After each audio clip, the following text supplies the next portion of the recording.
It's our privilege tonight to have Mr. David Straight with us tonight. To me, he's one of the foremost people that knows what we need to know and how to do it. So we'll turn the time over to David Straight from Bend, Oregon.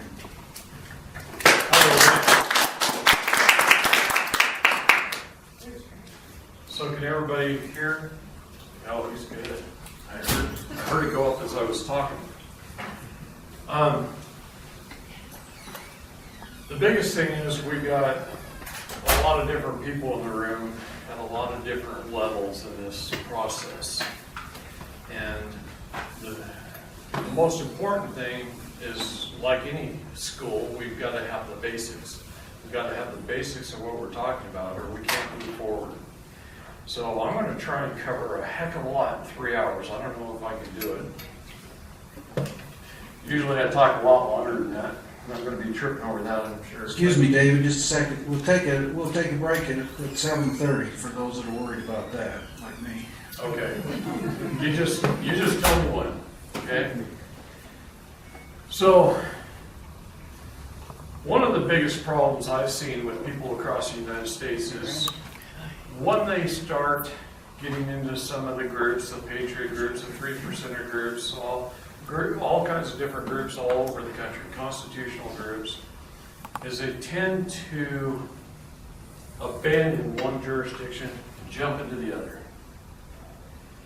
And that's kind of a big problem, because all three jurisdictions have their place in what we do.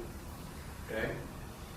And a lot of the Patriot groups and the 3%ers and those kind of people, I love them all, because I love everybody who stands up and says something, because those are the people that are not only looking out for themselves, but they're looking out for others. So the more people stand up, the happier I am, okay? But a lot of the Patriot groups and the 3%ers, they've got a few things backwards, like I had when I was recently out of the military. You know, you live your whole life towards patriotism.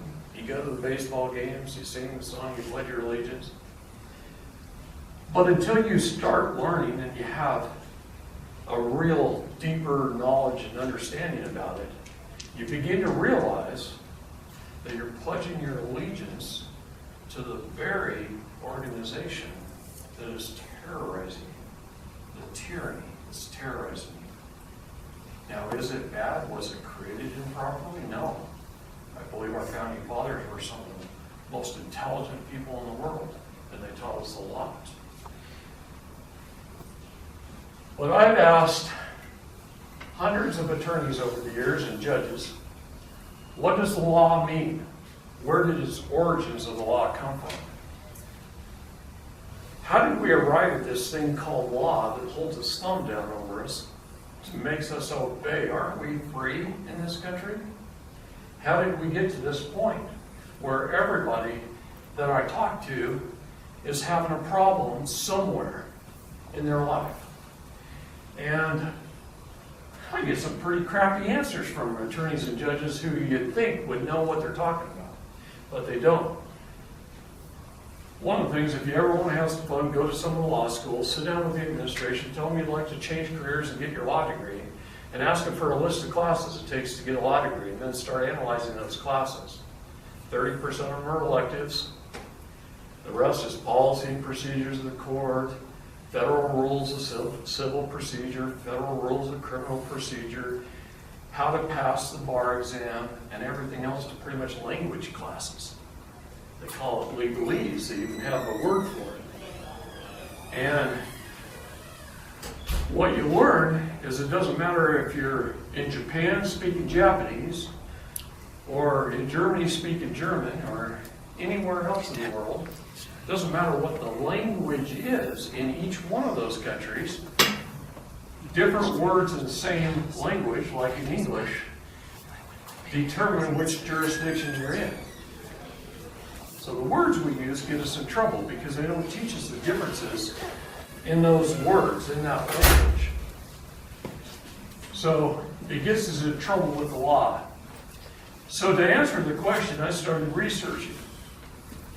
And in Genesis 1:26 through 28, God gave man dominion over the land and everything in it, the air and everything in it, and the water and everything in it. He gave man dominion over all three, and these became jurisdictions of law that were set aside by the Vatican in what we know as the first three testamentary trusts. So in the first trust, the Vatican in 1455 set aside the jurisdiction of the land. And if you know anything about trusts and trust law, it's all ecclesiastical or canon law. It's the jurisdiction of the air that regulates trusts. So, in the jurisdiction of the land, they made King Ferdinand of Spain the trustee. And King Ferdinand was a good, honest man, good Christian man, and he said, no, I'm not going to accept it. It belongs to all mankind. God gave it to all mankind in Genesis 1. And so he passed a trusteeship to the jurisdiction of the land to mankind. All mankind in the world. That became known as common law because it was common to all of us. Okay? The jurisdiction of the air, the Vatican, they retained the trusteeship for themselves. They became the trustees of the jurisdiction of the air. And that became ecclesiastical law or canon law. Ecclesiastical law has to do with heaven and hell and lost souls and how to live righteously and not go to the devil and all kinds of things. But it also is trusts. So this is love thy neighbor and do no harm. This is trust law. The jurisdiction of the water, the trusteeship was given to the monarchies of Great Britain. It became known as the Crown Inc., the world's first corporation, the Crown Inc. Today, that is owned by the Queen of England, the Queen of Holland. And it became admiralty law or commerce law. That's all the law that we operate in today, the UCC code, the USC code, the IRS code, all admiralty law. This country changed. It was founded on common law, changed to admiralty law, 1934. Okay? And then we adopted the UCC and other various forms of admiralty law. But that became contract law. There has to be a contract. Well, the problem is there's different types of contracts.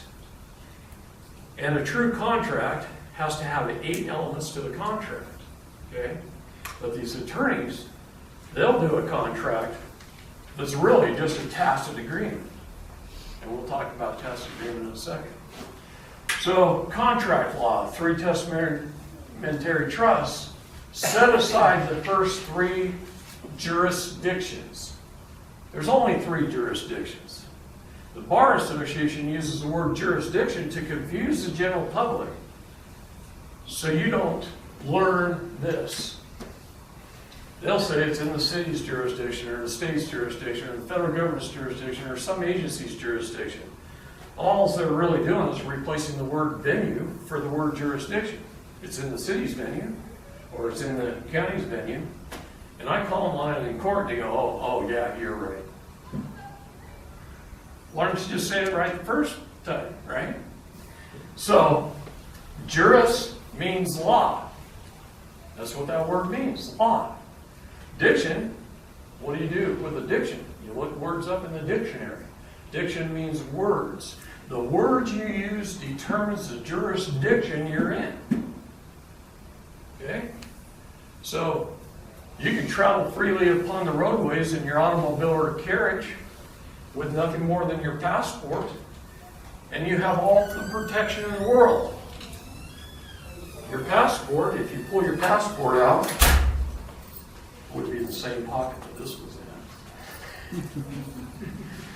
If you pull your passport out, the very first paragraph of your passport says, the Secretary of State of the United States of America. Now, doesn't that person have a little more clout than your police officer?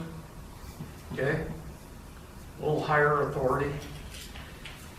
Hereby request all whom it may concern, to permit the citizen or national of the United States named herein to pass without delay or hindrance, and in the cause of need to give all lawful aid and protection.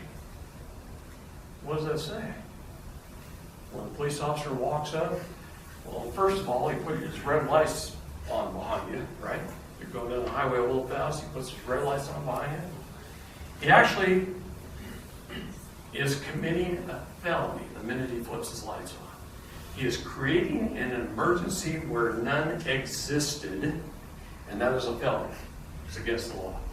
But they know you don't know that. They didn't tell you.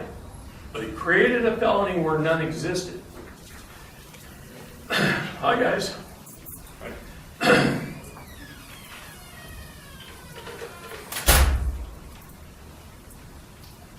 So, he walks up to the window, and you roll your window down, and he says, "Can I have your driver's license, perfect insurance, and registration?"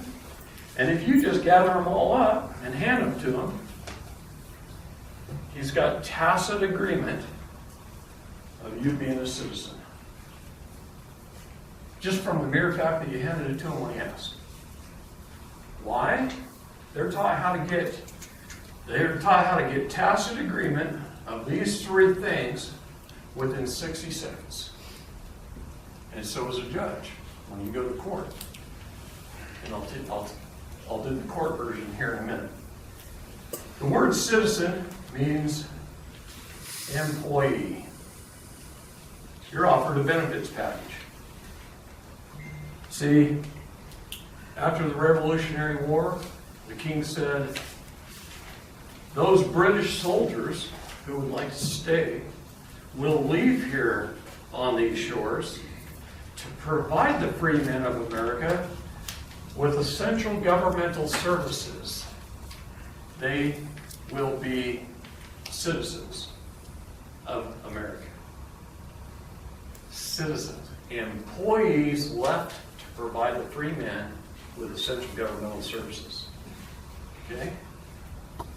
The word person. Word person means entity or office of. Person was created by your birth certificate. So I'm going to tell you a little story about Mom. Mom walks into a foundling hospital. She's about ready to give birth. And all hospitals and churches in the United States were designated as foundling hospitals in 1912. The word foundling is a safe place to abandon a child. That's the word foundling. Happened in England. Everything that happens in this country happened in England about 100 years before. Is that Foundling? It is. Perfect. So, the hospitals were designated as foundling hospitals. The mother walks in, she's declared indigent and a pauper. Kind of makes me mad a little bit when I talk about it.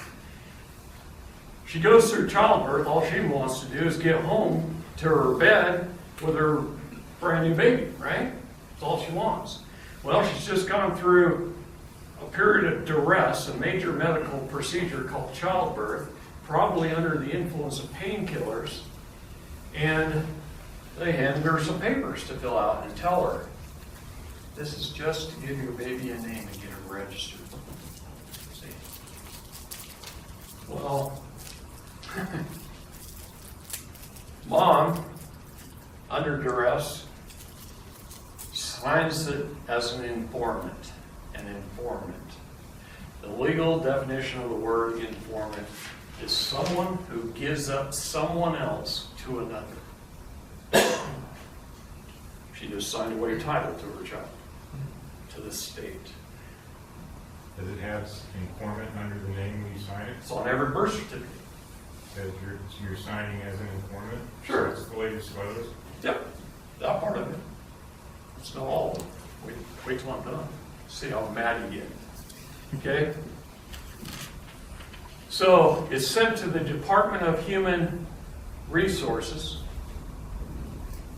and registered, bonded, insured.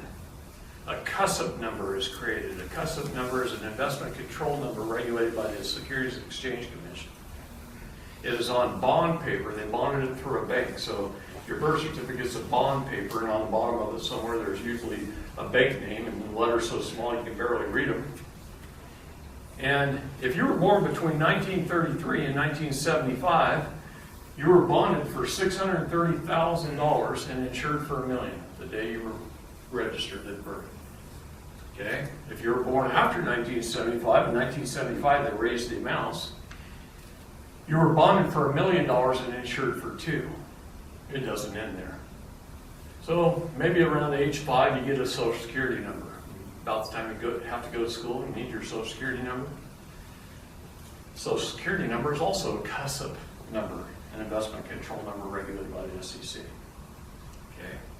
It's the subservient slave ID number, not the Social Security number. Social Security, the correct name for that is subservient slave. Okay? So they created another CUSIP number. Well, they created another bond and another insurance policy. Then you grow up, 17, sign up for registration. All boys anyway have been signing up for registration for a number of years, and some of them go into the military. So they receive a military ID number, which just so happens to be another CUSIP number. And in the military, you're bonded again, and your insurance is a $5 million policy this time because they plan on you getting knocked off. Okay? So who bonds you? The United States government, through the Treasury. Is that with the Bank of England? No.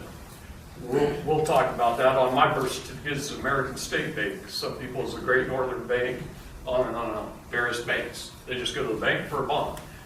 Okay, and we'll talk about what the bond is and that kind of stuff, so we'll get into it. But if you get an advanced degree in college, like I have several times, those student ID numbers are also CUSIP numbers. See, they figure the more educated you are, the more money over your lifetime you earn, they bond and insure you again. So some of us have 5, 6, 7, 8 life insurance policies on us, in our name. And every time they create a CUSIP number, that's all sold in the open market, buying and selling it. I can go to a website and type in any of your Social Security numbers, your birth certificate number, your military ID numbers, and I can show you what companies are buying and selling you today. And you know what? It doesn't end there. Even when you die, your Cesta QB Trust, can I write that down somewhere?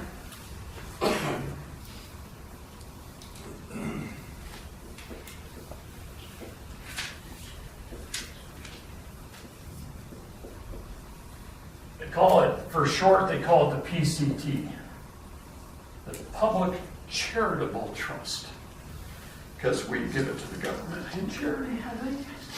But anyway, so it's all bundled in the Cesta QB Trust. The first Cesta QB Trust Act was in the year 1666. 666, maybe? Anyway, it's the Cesta QB Trust Act. The United States adopted it in 1933. Okay? And everybody's birth got registered ever since. Bought and insured, sold on the open market. There's 3 ways the government can get at the money in that trust. And that trust lives on in perpetuity, forever and ever and ever. But something happens to it when they receive your death certificate. We'll talk about that in just a second.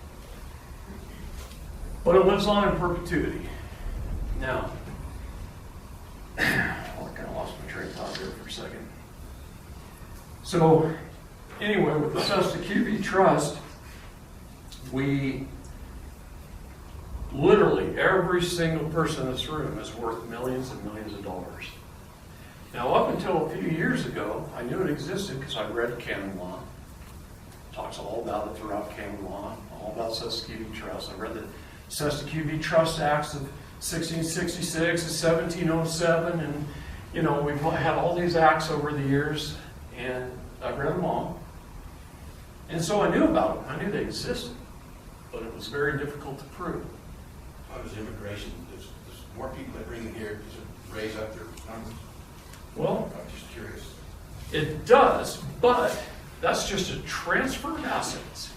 See, because any United Nations country, all 174 of them, doesn't matter if you're in Canada or wherever, Australia, Japan, all 174 countries operate under the United Nations, and they all do the same thing now. They've all standardized. Okay? Even Iceland? No. Okay. Or Bulgaria, or there's, 203 countries in the world, and 174 of them right now. So I'm amazed because it used to be in the 190 range, and a lot of countries like Iceland pulled out of it. You're getting wise. Bulgaria pulled out of it. So there's countries. Anybody got some air conditioning? I wore a way too warm a shirt, I guess. Woke up and saw it was raining. Anyway, all of us have this huge investment account. And I knew about it, but I didn't know how big it truly was.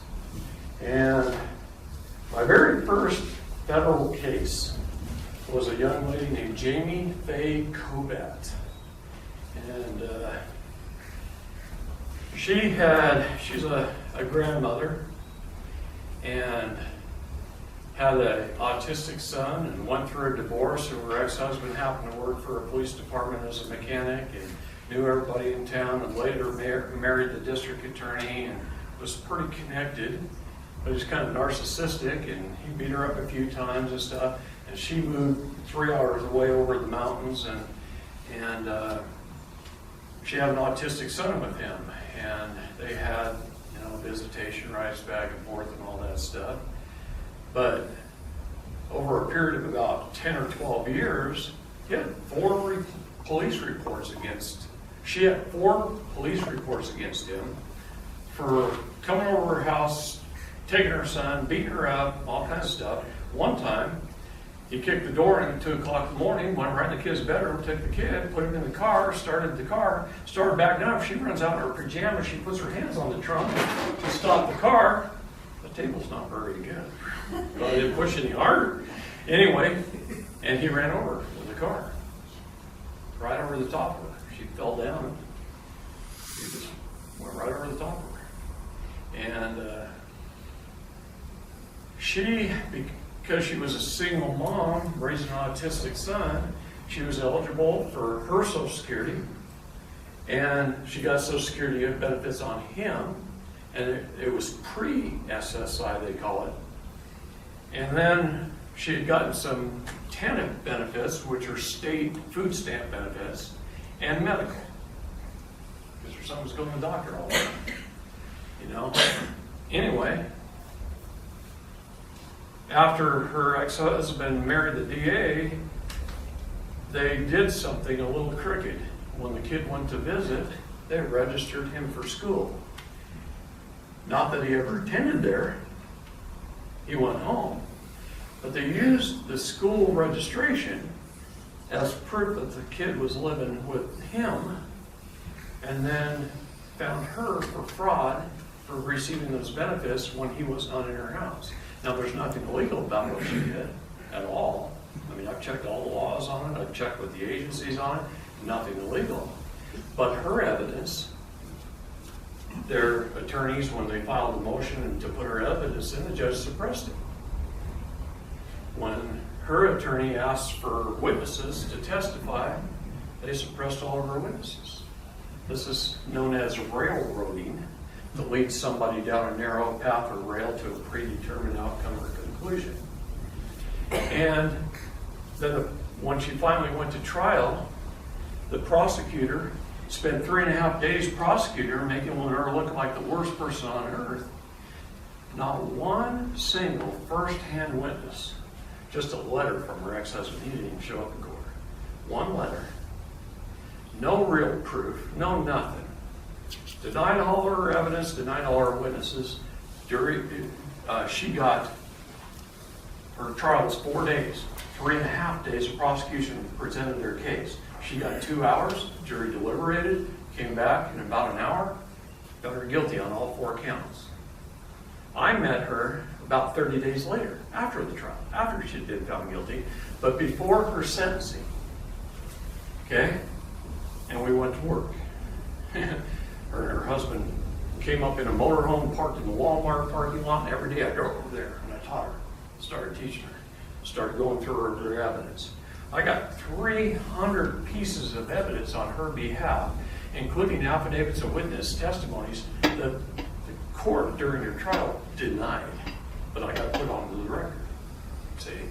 And then we show up for sentencing, and we went through sentencing.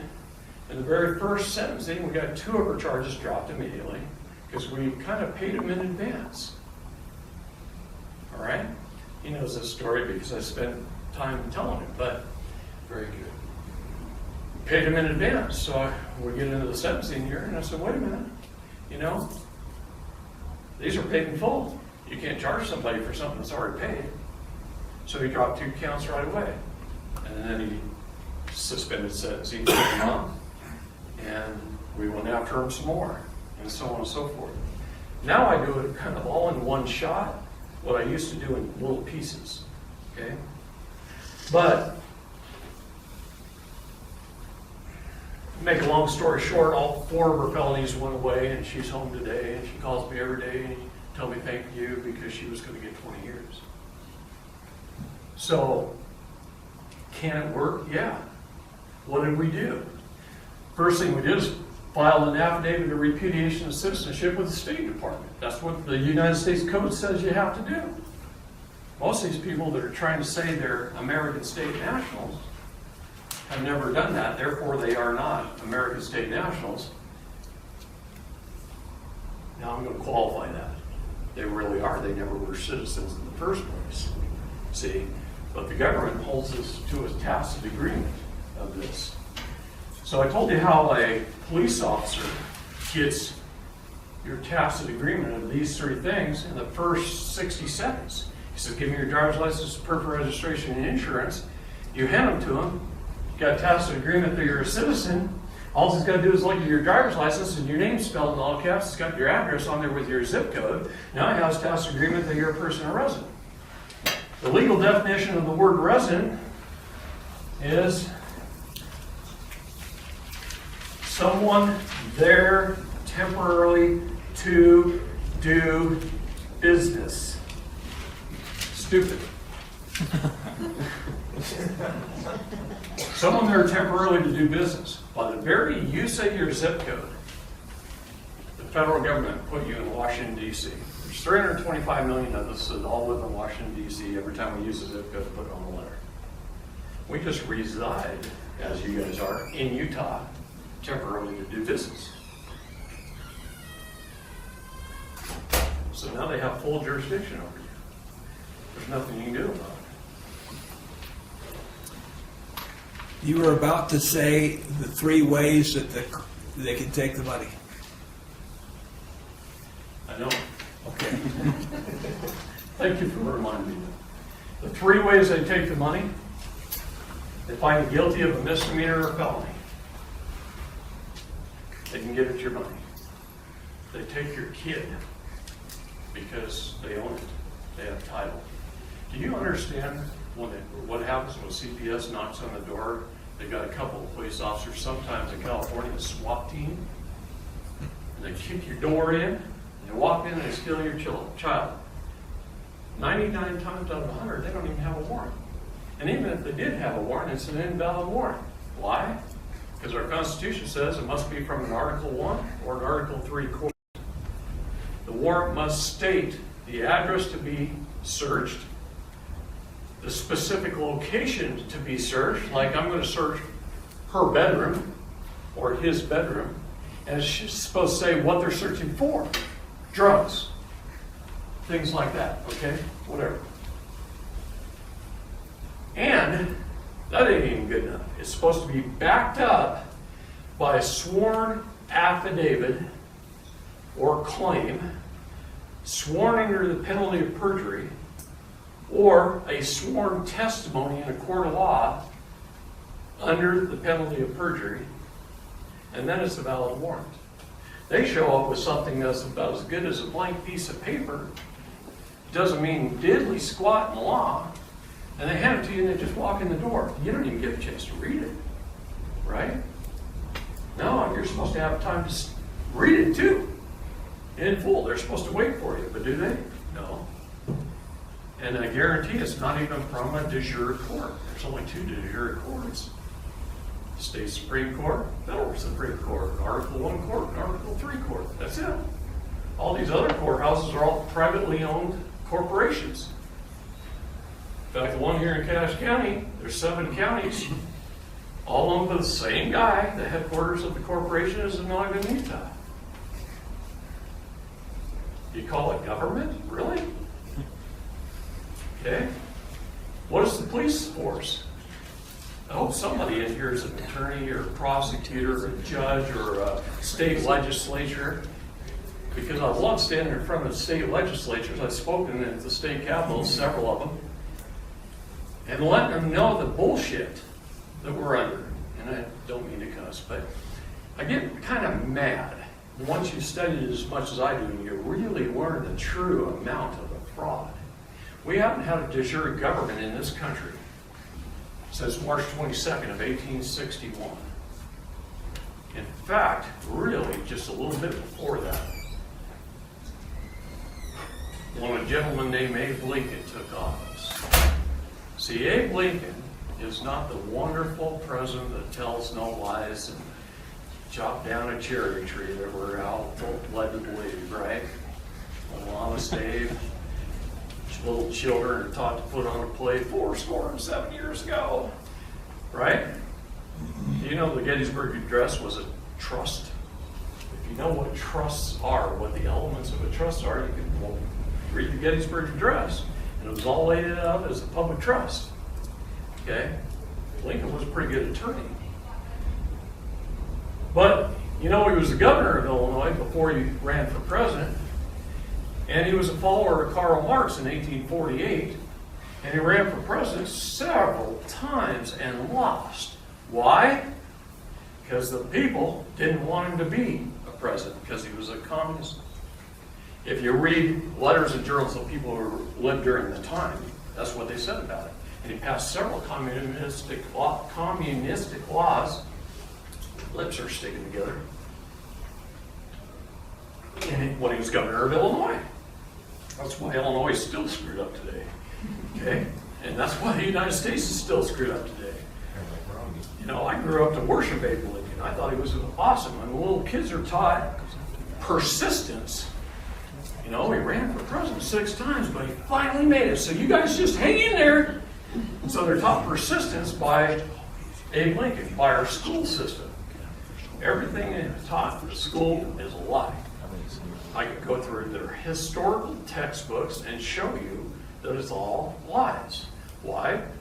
Well, now I'm getting off the subject. I'll tell you in a minute. So, they get this tacit agreement. So how do they get a tacit agreement in a court of law? Let's just pretend it's a courtroom. I'm the judge, okay? The court starts at 10 in the morning. You guys are all sitting there at 9:45 twirling your thumbs, waiting for the judge to walk in. He turns the doorknob to walk in, and the bailiff says, "All rise for the Honorable Judge, David Strait." And everybody jumps up off their seat, stands up. You just got a tacit agreement there, you're a citizen. Because employees stand when their boss walked into the room. Isn't he our public servant? Didn't we elect him to be a public servant? Or maybe he was appointed to be a public servant, depending on the court, okay? We, the people, are the boss. We don't stand when the judge walks into the room. First of all, he's not a judge. Not in any of these lower courts, only in the state Supreme Court and the federal Supreme Court. Then they're judges. And in that room, I will call them a judge, or Your Honor. But in the lower courts, it's Mr. Administrator. Okay, and I'll tell you why. What is the legal definition of the word court? If you look in a legal dictionary like Black's Law, 4th edition, or Beauvair's, it says see bank, see post office. All courts in the United States were created as United States District Postal Courts. If you walk into a post office, you can buy a money order that is backed by actual silver and gold, real money, today. Because all post offices, Benjamin Franklin set them up as banks. He set up the post office in the United States. So all post offices were banks, all courts were banks and post offices. If you look up the word judge, it says see banker, see postmaster. But if you look up the word attorney, it says see actor. See actor. Might as well be Brad Pitt or Tom Hanks or Tom Selleck. Doesn't matter. And a lot of them win some Oscars. They're good at it. They became excellent wordsmiths. Okay? They learned the language. They spent years in law school learning language. And it even has a name. It's called legalese. Doesn't matter what language it's in. English, Japanese, French. Doesn't matter. Okay? Each of these jurisdictions uses its own words. And if you learn the language and you say the right words, you stay in that jurisdiction, you take ownership of it. Mankind was given the dominion, we have dominion over all 3 jurisdictions. So you learn language, like traveling upon the roadways in an automobile or carriage. A car, the word car, is short for carriage. That is this jurisdiction. What is this one? I'm driving or operating a motor vehicle. Now, who has to have a driver's license? Anybody know who has to have a driver's license? I know you do. You've taken this class before a couple of times.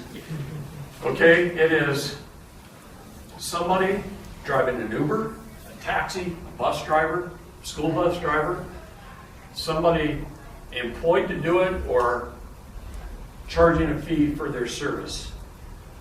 Hauling passengers for hire is what they call it in law. Passengers for hire. A truck driver, somebody hauling goods or services for resale in international commerce.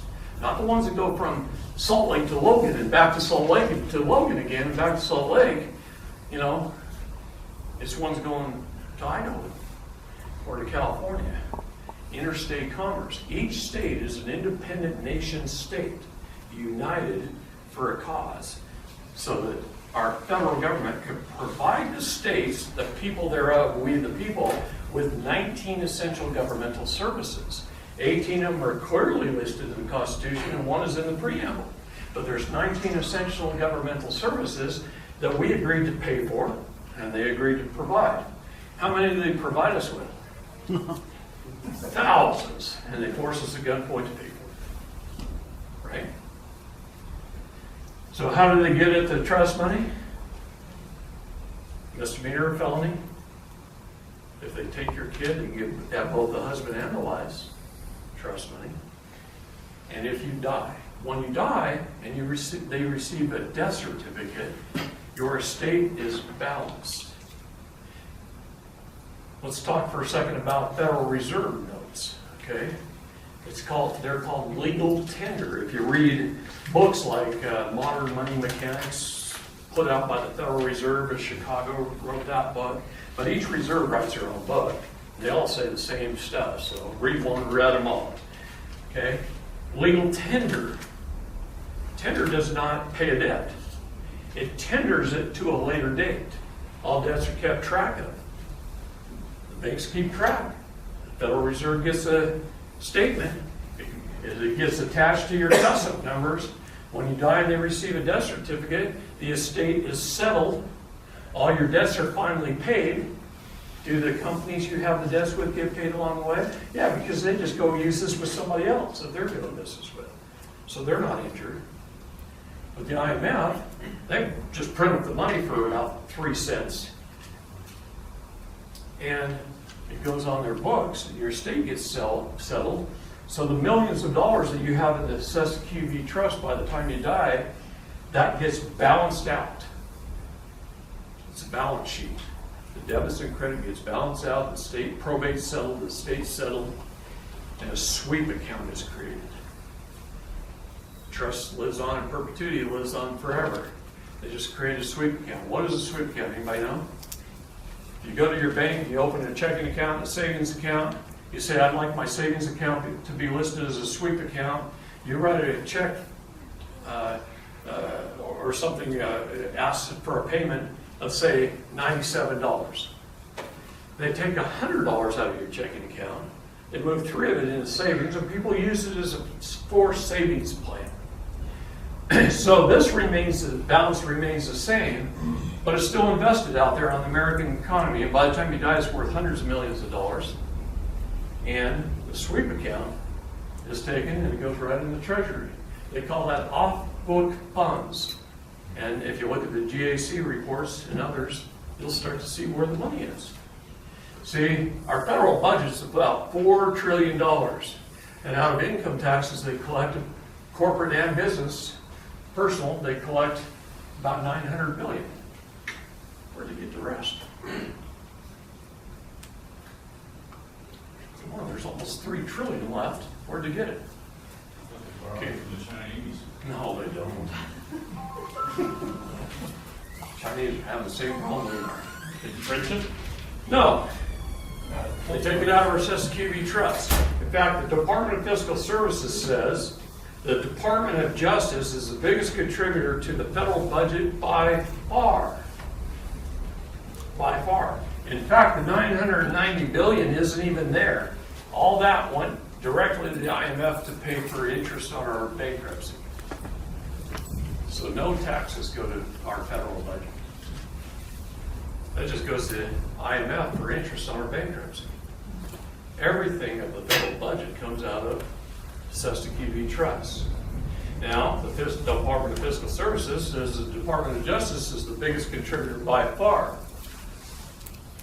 Where do they get their money?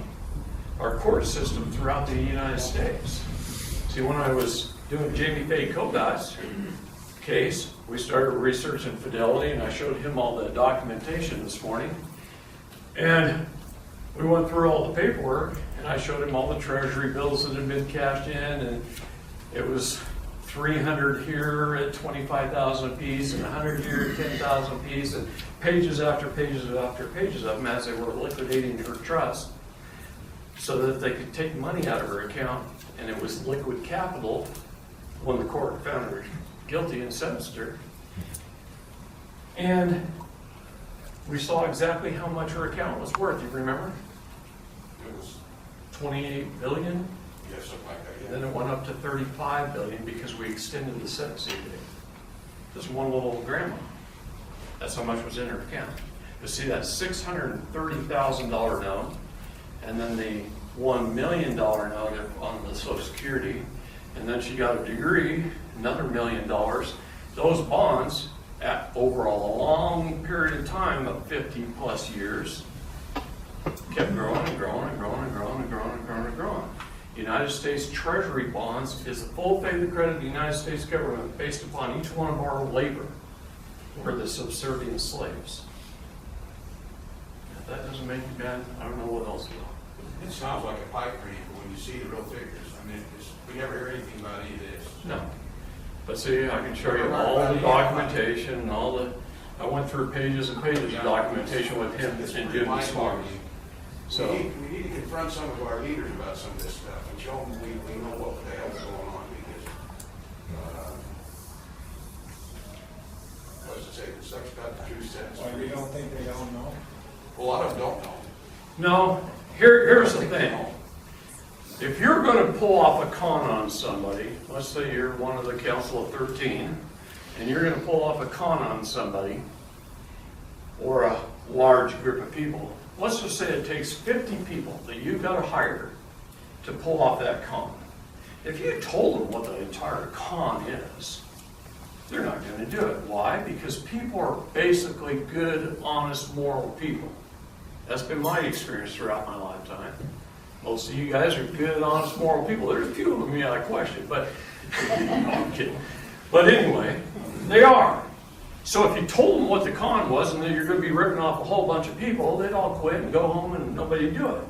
But if you compartmentalize them and you give the police officer his little job duties, and you give the court clerk their little job duty, and the county somebody their little job duty, and the judge a little job duty, and the attorney's a little job duty, and so on and so forth, right up through your state legislature.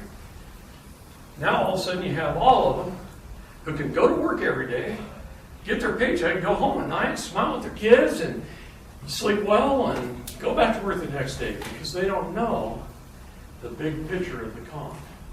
And let me tell you something, the government hides everything in plain sight. Everything. They publish everything. But they'll publish a little bit here, and there's one piece of the puzzle, and a little bit here. And as Edward Mandell House wrote, because he's the one who thought up this plan between 1912 and 1933 and pulled it off over 3 different presidents. As he came right out and said, only 1 in a million will ever learn it. And then we have plausible deniability. Because we did it over several administrations, several presidents, several this, several that. There wasn't any one person responsible. Well, except for Edward Mandell House. So you know what he did? He refused to take a position in government. So he wasn't responsible, right? But he's the one that gathered all the bakers up at Jekyll Island. They created the Federal Reserve under the Aldrich Plan, the big octopus. And he's the one that had Woodrow Wilson's ear. See, he was a big oil man from Texas. And he had Woodrow Wilson's ear, and he got Wilson to sign over the government. Wilson's last speech, he stood up and said, if there's only one thing I regret as being president of the United States, is that I gave away our country to a small group of greedy men. He admitted giving away our country. During that time, they created foundling hospitals. The whole plan, it had to start from foundling hospitals, and it worked its way right up to Eisenhower and his New Deal. And we have the whole Cestui Trust Act to thank for it. So his whole plan was a con job. And so many people pulled it off that everybody had their own little compartmentalized piece. Nobody actually did it. Who do you hold accountable? Right? And you can't hold him accountable because he wasn't in the government in the first place. Yet he was in the White House every day for about 20 years. But he didn't need the money, so he refused to take a federal position. See? So, anyway, where am I going with this? It's too hot, I can't think. Kick off your shoes. Huh? Take off my shoes? Yeah, cool out. You don't think these insulated hunting boots are making me sweat? So Genesis 2:7. And I, God, created man from the dust of the earth, and I breathed into his nostrils the gift of life, the breath of life. And man became a living soul. So what do we got to do? We've got to separate ourselves from here and be the state national that we were intended to be. All of our founding fathers were state nationals. We each lived in a nation state. We were a state national. State nationals were the arbitrators and creators of government. We, the people, created government. The U.S. citizen was created by government, by the 14th Amendment of the Constitution. They created government. They were created by government. A person, thanks to the Reconstruction Acts, Congress redesignated the word person to mean entity or office of. And a resident is someone there temporarily to do business. We need to inhabit the state we're in. We're all Californians, Oregonians, Utahns, Wisconsinites, Floridians, Massachusetts. We are the people of the state, the we the people. We've never even done what it took, except not knowing any difference, so we mistakenly checked some box somewhere. But we've never gone through the process unless there was somebody born in another country in here that went through the process. Anybody? You're all born here? So none of us in this room has gone through the legal process to even be a citizen in the first place. But in the United States Code, it says we must repudiate it if we don't want it with the United States Secretary of State. Okay? And then we can jump back as a state national that we were intended to be in the first place and stop being this. Because the Supreme Court of the United States says, since governments chose to incorporate themselves, they must abide by all the same rules as any other corporation. The rules, codes, statutes, and ordinances and policies and even executive orders are not law. They are corporate bylaws. So can a Walmart employee show up at your house, kick your door in, and steal your kid with no due process of law? No. What would you do? Probably pop him right between the eyes with his cane. See, he's a trespasser. He's kidnapping. He's creating all kinds of felonies. Right? So they can't do that. But the Supreme Court says, since governments chose to incorporate themselves, they must follow the same rules as any other corporation. All right? It stopped being de jure. What is de jure?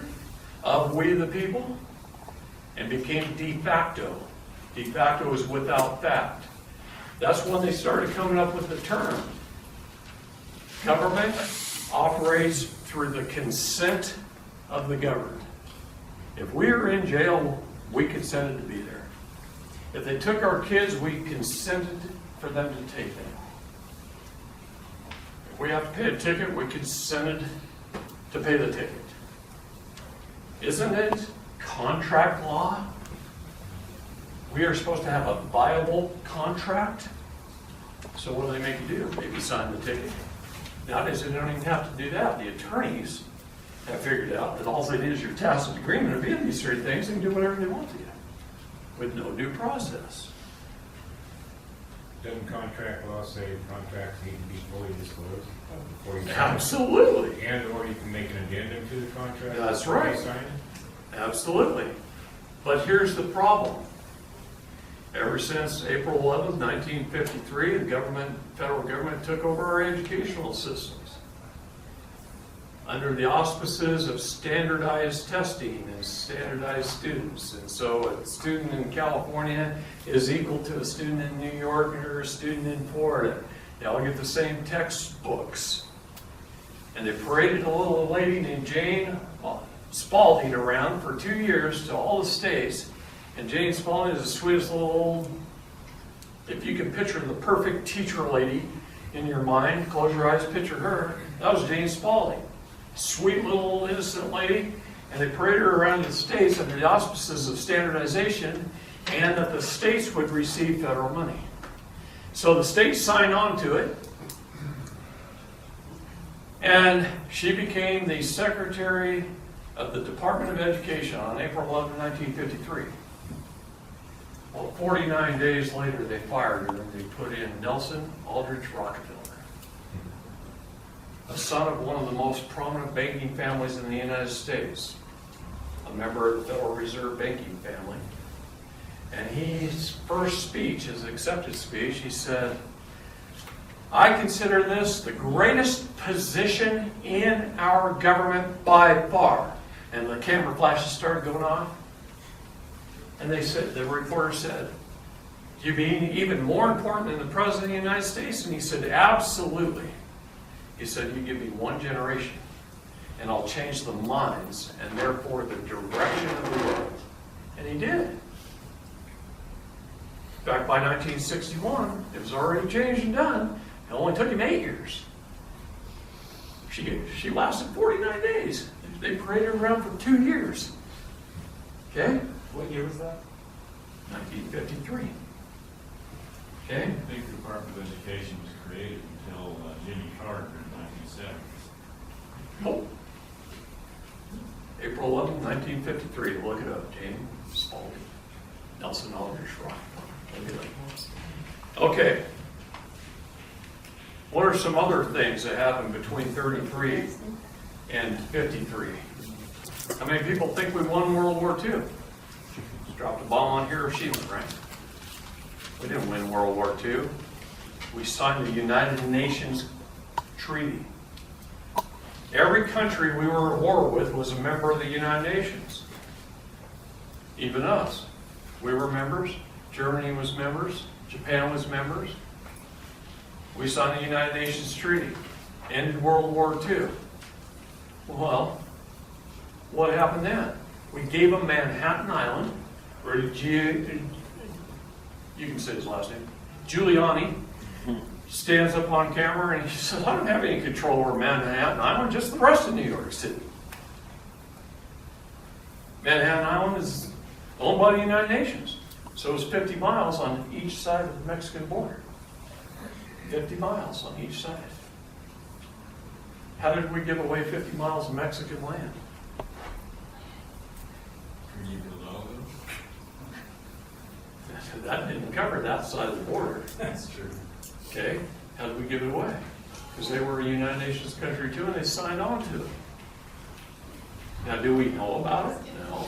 Because no event has really happened in that area to know. But in 2011, Twin Towers, New York City learned how little control they had over Manhattan Island. Okay? New York City learned a big lesson that day. Okay? So when you learn history, you start to put the pieces of the puzzle together.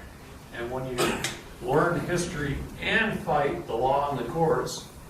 I was listening to Alex Jones the other day, and he said all that immigration is all through the United Nations.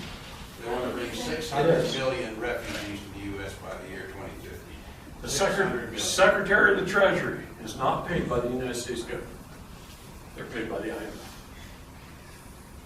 Okay? What was his comments? I didn't quite hear. I said that according to Alex Jones, that all this UN stuff, they want to bring 600 million refugees to the U.S. by 2050. I don't think things are going to stay together that long, but this immigration deal, Dave Hodges, they're training down in El Salvador. You look at these groups that are coming, a lot of the guys are all military age. When you couldn't buy 22 shells, Obama was stockpiling billions of rounds of ammo to give to these. Remember him bragging about having an army as big as the U.S. Army, civilian? Well, that's what they're doing, and you need to show them that picture you showed me about Gitmo since Trump got in. Trump spent billions of dollars at Gitmo, and there's the big thing against Kavanaugh, they asked him about military tribunals. And already they're throwing him into Gitmo because the courts are corrupt, from what he's saying. They can get him for treason, and Hillary can go down, be thrown in there and seize all her assets, and end of story. We don't have to deal with any courts or Ninth Circuit Court of Appeals or attorneys. But 600 million they want to bring in the U.S. if they have their way. 600 million. Yeah. So you think this immigration is going to go away? It's not about helping the kids in that. It's about destroying America. Yeah. We're on to the bastards. That's what it comes down to. In December, right before President Trump's inauguration, that is an aerial picture of the buildings at Guantanamo Bay, Cuba. That's the picture today. See how much construction has gone on down there? They've already put in 3,000 pedophiles in that prison. I've heard that they got the latest hospital in the world. Huge. I got a friend that's down there right now. He was telling me about it, and I had to do some research. That's just what I do, but That's incredible. Some of the stuff. This gentleman has got some powerful information. A lot of documentation, huh? We were Yes, going sir. through documentation Yes, for hours this morning. I was just throwing it out there too. Well, it's part of the truth setting us free. We do not realize how powerful those words are. Even that one about the DNC that you talked about, where Constitution and stuff. You really want to bring that subject to us? Yes, I do. Don't want to confuse them with the facts, not hearsay. Okay, all right.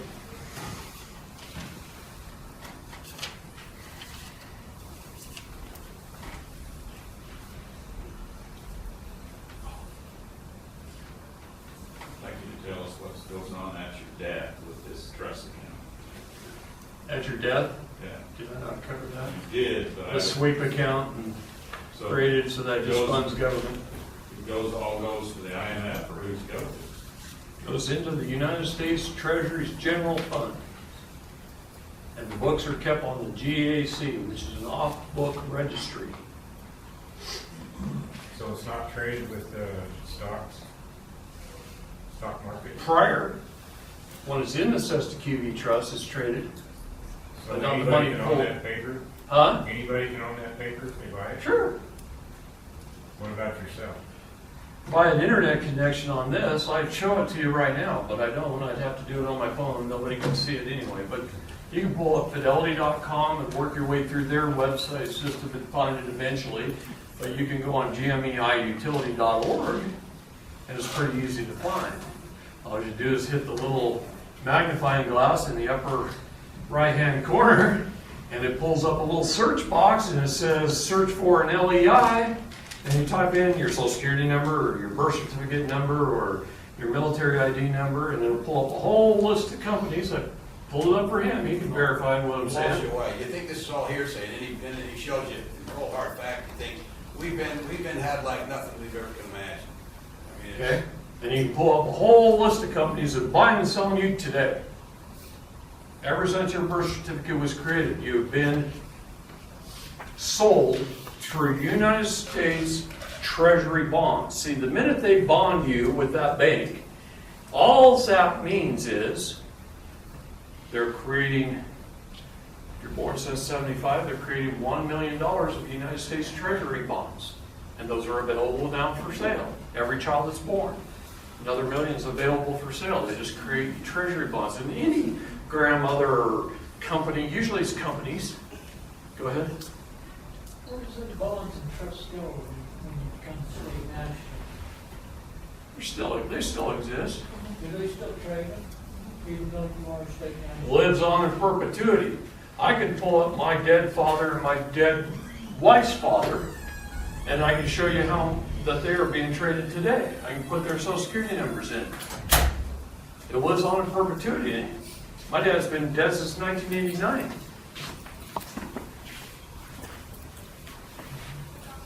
Not only that, I can make it even worse for you if you want.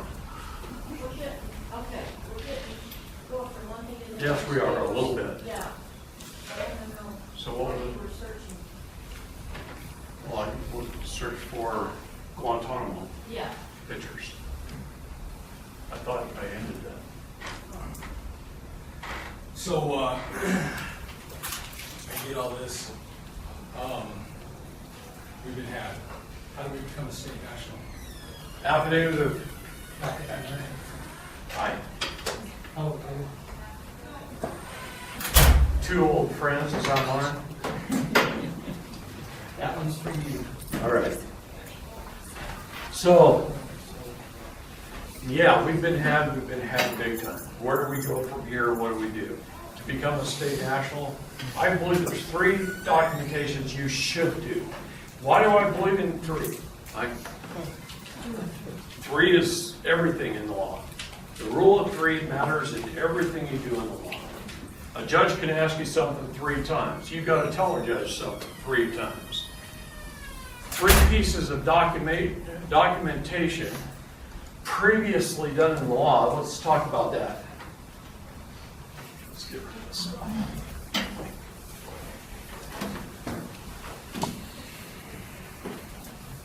there's scripture that says in the mouth of 2 or 3 witnesses shall every word be established. Right. Rule of 3 matters. So,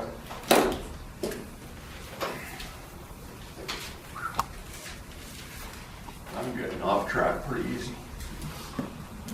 It's a problem with 3-hour classes. I can cram so much into you, we can talk for 16 weeks. I can stand up here for 16 weeks straight and talk to you, and I couldn't tell you everything.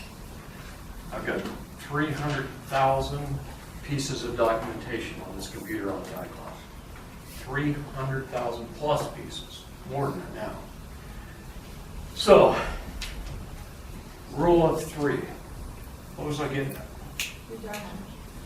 Three elements of trust. Okay, thank you. The 3 documents I believe you need.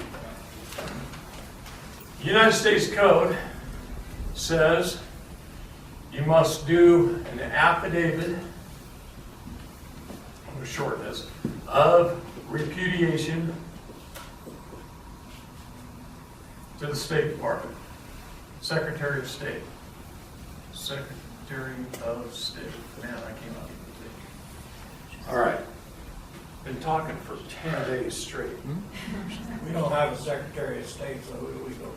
Yes, you do. It's a United States Secretary of State. Oh, United States. United States Secretary of State. What used to be John Kerry and Hillary Clinton, you know who it is now? Anybody know who it is now? Pompeo. Okay, affidavit of repudiation. If you have the ability to, and most of us Mormons do because we're good at genealogy, you do a patent of nativity. I can show you mine. All you're trying to do is show that your lineage existed in this country, and you only need one line to do it, to show that your lineage existed in this country before government was formed in this country. You've been here longer than they have. So you have priority. Then a deed of reconveyance.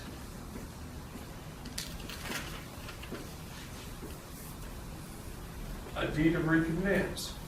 What is that? Simple. Take your dog Latin glossa name. Dog Latin glossa. Anybody know what dog Latin glossa is? I'm sure most of you do. It's your all capital letter name. All capital letters. You were registered at birth as a vessel. As a vessel. You came through the birth canal. You delivered at the doctor. You were issued a bill of lading. You were taxed. Okay? You think our federal government is trying to hide the fact that we are in admiralty jurisdiction?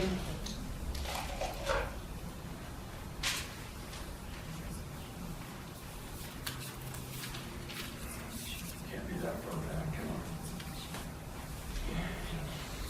on. Time marches on, doesn't it?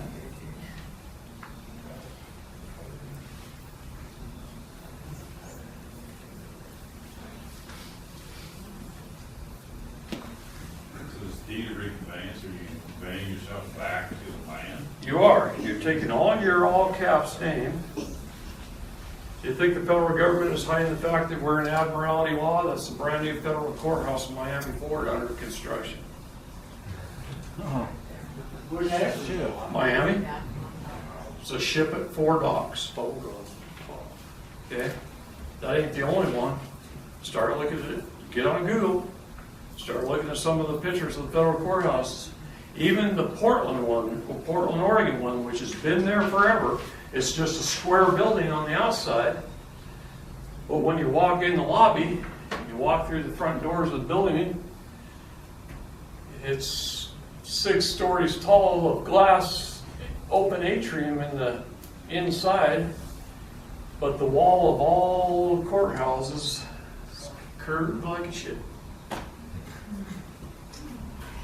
And that building's been there 100 years. Okay?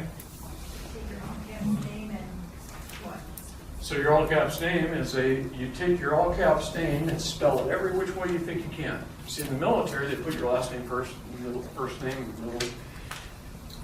You want to spell it in full. You want to spell it with your middle initial period. You want to spell it every way you can think of spelling it. And you put it on a deed of reconveyance, and you go file it with your county, and you get a county stamp on your copy. Okay? Why? Why? Because this is what we were really getting to. Now, is that filed with the county attorney's office? or No. County recorder? County recorder's office on the land, just like deeds are filed. Okay? County recorder.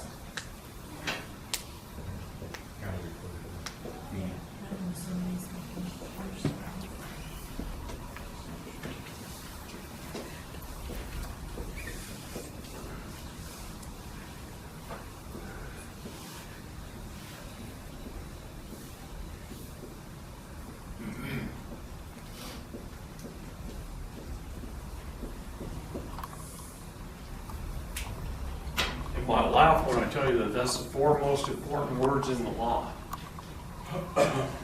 Anybody laughed yet? That's the four most important words in the law. Why? Because through tacit agreement, they first presume that you're a citizen, a person, and a resident. That's CPR, because we all need it when they're done. Okay?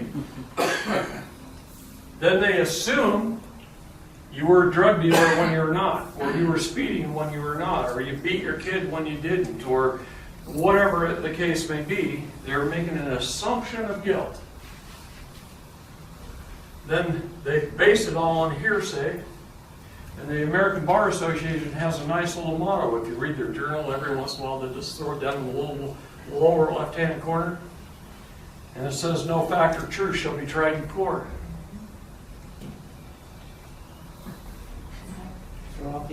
What?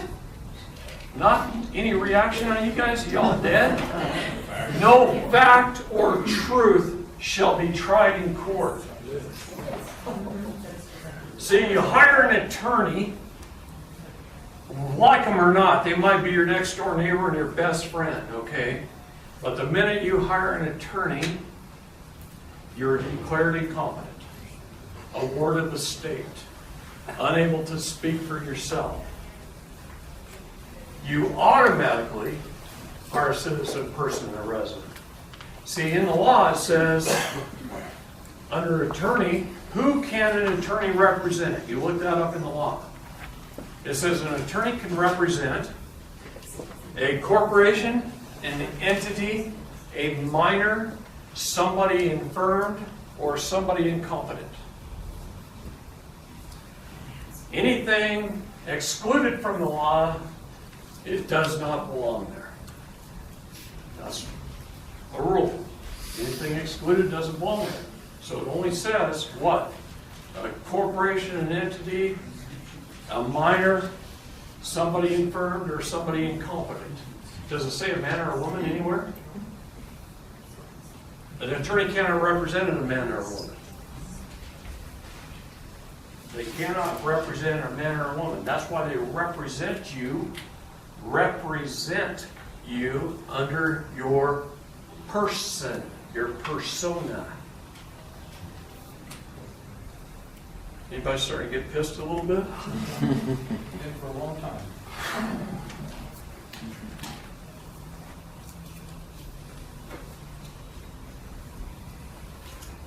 Let's talk about Jamie's nephew. About a year after I saved her life, and she didn't have to go to 20 years in prison, I get a call from her nephew. Jamie hadn't seen her nephew in a couple of years. That weekend, she happened to go to the family reunion. She heard his story of what happened. And she said, you better call David tonight. He had court on Monday morning. The family reunion was that weekend.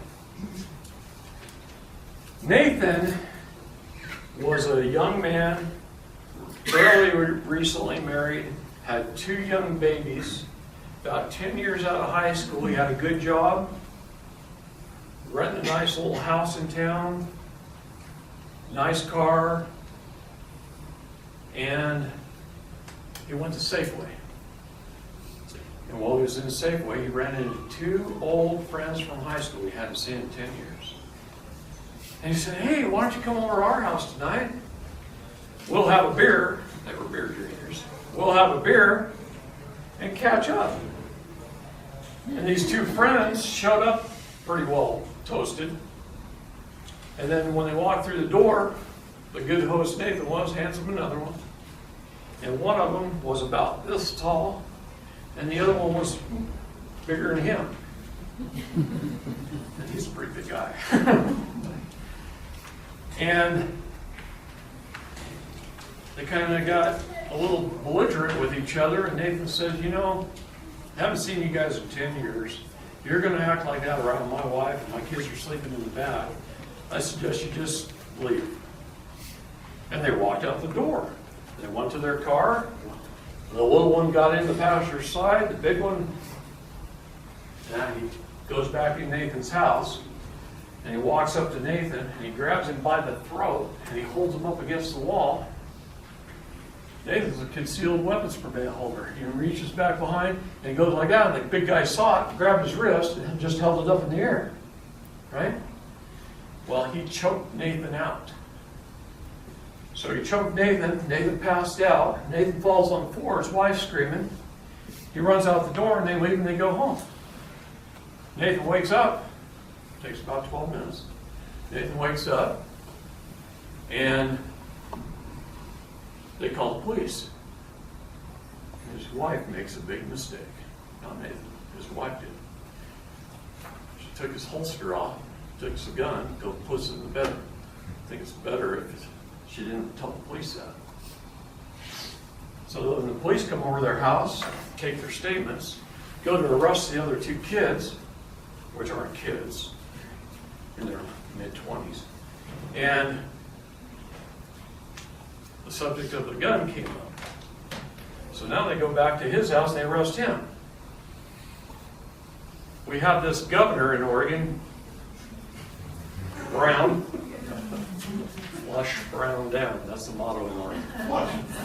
Flush Brown down. November 6th, flush her down. Anyway, she's terrible. She's liberal. She's terrible, terrible, terrible person. She's done nothing but raise taxes. And the only reason she's in office at all is she was a Secretary of State, and our governor got impeached, so because of his girlfriend, and Brown got put into office, and now this is the first election, and she's trying to get elected. Hope not. But anyway, her theory is, I'd like to have all the guns, so any crime that involves a gun in any way, shape, or form, let's punish the hell out of them, okay, whether it's right or wrong. So Nathan gets every charge in the book thrown at him. So I talked to Nathan for about an hour and a half at 11 o'clock at night, and his trial starts at 10 in the morning. I get off the phone at midnight, I call Jamie. I said, "Jamie, his wife is not going to let him fire his attorney. She refuses to let him fire his attorney. I've got him talked into it, but she won't do it. So we got a jurisdictional problem right here, okay?" I said, "Here's what I want you to do. You show up at the courthouse an hour early. I'm going to have Nathan call his attorney first thing in the morning, bright and early, and ask her to show up early, and you're going to have a meeting with her." And I wrote some code down, telling Jamie what to do with this attorney, how to hold this attorney accountable if she does not do what we tell her to do, because the wife's not going to let us fire her. Okay? So we've got to instruct the attorney to do what she's supposed to do. Now normally, the prosecutor would present their case, she'd sit on her butt and say nothing and not object, not say here, say not, we refute that, nothing. Let's just see what happens with the prosecution, and then we get to present our side of the story. Oh, wow. Talk about hang anybody. If an attorney ever says that to you, just shoot them. Because they're going to put you in jail. You must, at the time, a prosecutor can stand up and lie. He can lie, and he can lie, and he can lie. And if your attorney doesn't object, those lies become the truth. They become fact upon the record. And you get hung based upon lies and hearsay. Because did they have any first-hand witnesses? The officer shows up 20 minutes later, an hour later maybe, took his statement. Is he a first-hand witness? He's the only one that stood up on the stand and testified. No first-hand witnesses. No corroborating witnesses. Denied some of his evidence. Denied any character witnesses. It's called railroading. Lead down a narrow path of rail to a predetermined outcome or conclusion. That way their conviction rates, and they get rewarded based on conviction rates. So their conviction rates are 97% on the average. Is that even possible? Is there anything? You ever play any sports where you win 97% of the time, every time? Well, they load you up with all kinds of accusations and allegations, and then they make you plea out because you're taking the death that you're going to serve 30 years. And the plea agreement is basically their stack. Right. They loose them up. Well, the plea agreement is a contract that railroads you into court, into jail. So, it's all contract law. Everything in a courtroom. Man, I've reviewed hundreds and hundreds and hundreds of cases, and they almost never have a first-hand witness. No fact or truth shall be told to court, shall be tried in court. Once in a while they do have a first-hand witness, but one's not good enough. Got to have two. So almost every case somebody goes to jail doesn't belong there. One of the reasons we do jury trials, not a trial by jury. See, in a jury trial, regardless of what the jury actually says, the judge can overturn it and do other things. But in a trial by jury, the judge can't overrule the jury. Okay, so that's the difference. Never ask for a jury trial. Always ask for a trial by jury. Oh, no, wait a minute. It says a jury trial must be of your peers. Look up the legal definition of the word jury of your peers. What does that mean? It means somebody from your own neighborhood who knows your character and your situation in life. What does the prosecutors do if anybody coming in for jury duty actually knows who you are? Him out here, he might like the guy, or he might know that he's an honest man. You see? Now, if they know you're the scum of the neighborhood, that might not be a good thing. Okay? But if you're an average human being, a jury of your peers is going to judge you based on what you did and if there was any background reason for it. Maybe your home just burned down and you lost your wife and your dog and your job. Sounds like a country song. But they know that you just went through some circumstances that maybe that's the reason you did what you did.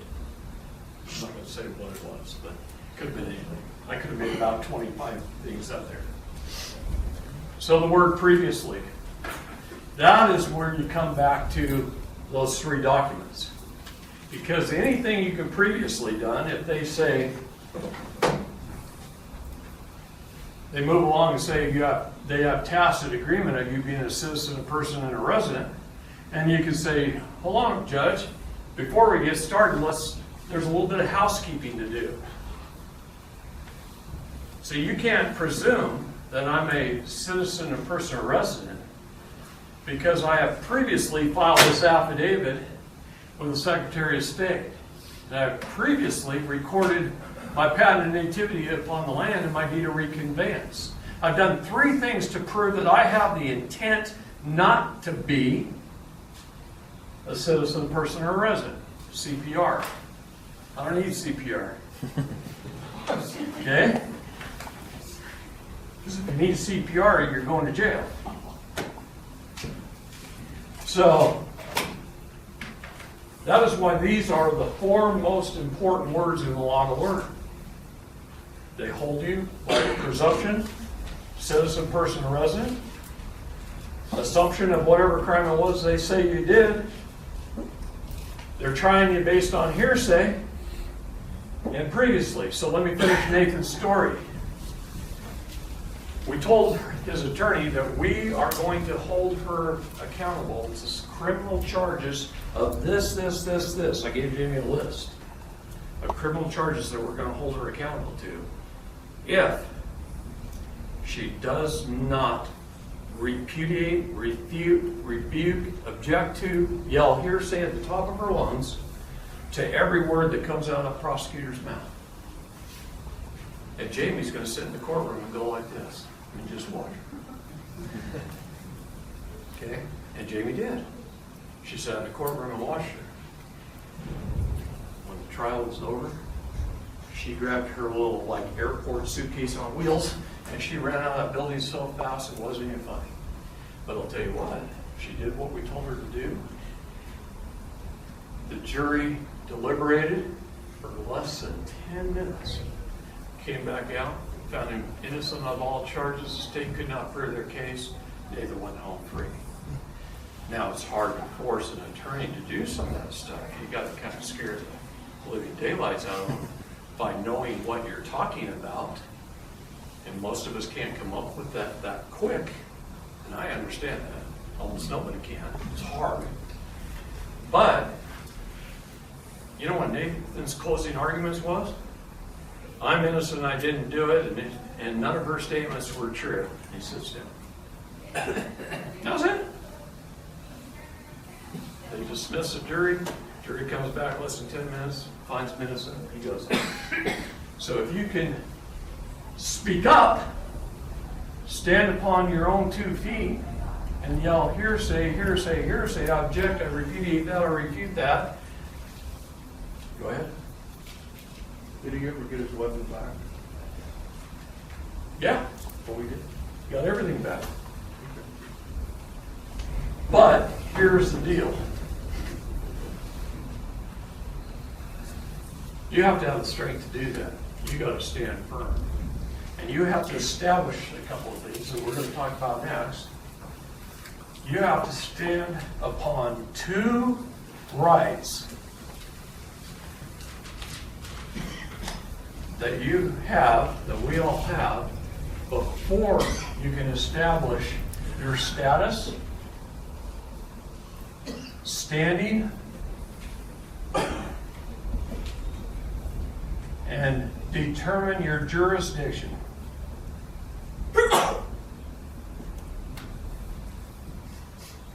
What are the 2 rights? Now, you got, some of you know. Went through that class last weekend and just about killed me. The foundational cornerstone right every one of us have, and without it we have no others, is we have the right of self-determination. It is known as our foundational cornerstone right. It's up to us to determine our status, standing, and jurisdiction, not anybody else's. It's our beliefs that matter to us. It's how we feel that matters to us. Okay? What's the second one? In this country, we have the right of redress of grievances, and what that means is, when we go to one of our public servants and we bitch and complain about what's happening and what's going on, they're not supposed to hold us accountable to those statements that we make at that time. It's called a peaceful protest. And we have the right to say how we feel. Okay? So that's our second right. If you can stand firmly upon those 2 rights, then you can go right into status. What is status? You're either a citizen or a national of the United States, all defined in U.S.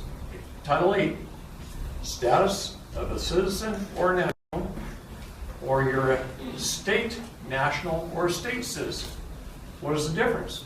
If I run for office, if I'm a state national and I decide to run for office as a public servant, maybe I want to run for sheriff, and I want to run for office, then the minute I take office and swear the oath, then I'm a state citizen. I'm an employee of government, a public servant of government. But when I leave office and I step back into the private world, then I'm a state national. And the same with our federal government. You can be either one. All four are listed in the United States Code Section 8. Okay? What is standing? Have you ever heard the words, all persons are equal in the law? It doesn't matter if you're rich or poor, young or old. All persons are equal. Why? Because the word person means entity. What's an entity? They're dead. You ever seen an animal on the side of the road get up and walk away? I mean, he's dead. So everybody in the courtroom is dead. They're all treated the same. But when a man or a woman walks into the courtroom alive, sui juris, of one's own right, he's the one woman standing. Now you've established your standing. That, and plus that, equals that on the land. Common law. You just became a commoner. A we the people. A free man. All you gotta do, stand upon two rights, establish your status, standing jurisdiction, and you're free. So the Supreme Court has started to talk about this. What does the Supreme Court say? It says governments chose to incorporate themselves, they must abide by the same rules as any other corporation. The rules, codes, statutes, ordinances, policies, and even executive orders are not law. If you don't believe me, what's the Constitution say? The Constitution, which usurped the Articles of Confederation, what's it say? It says that, come on,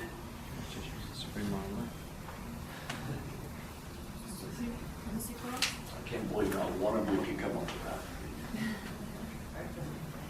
Supremacy clause or Hmm? the supremacy clause? Is that what you're looking for?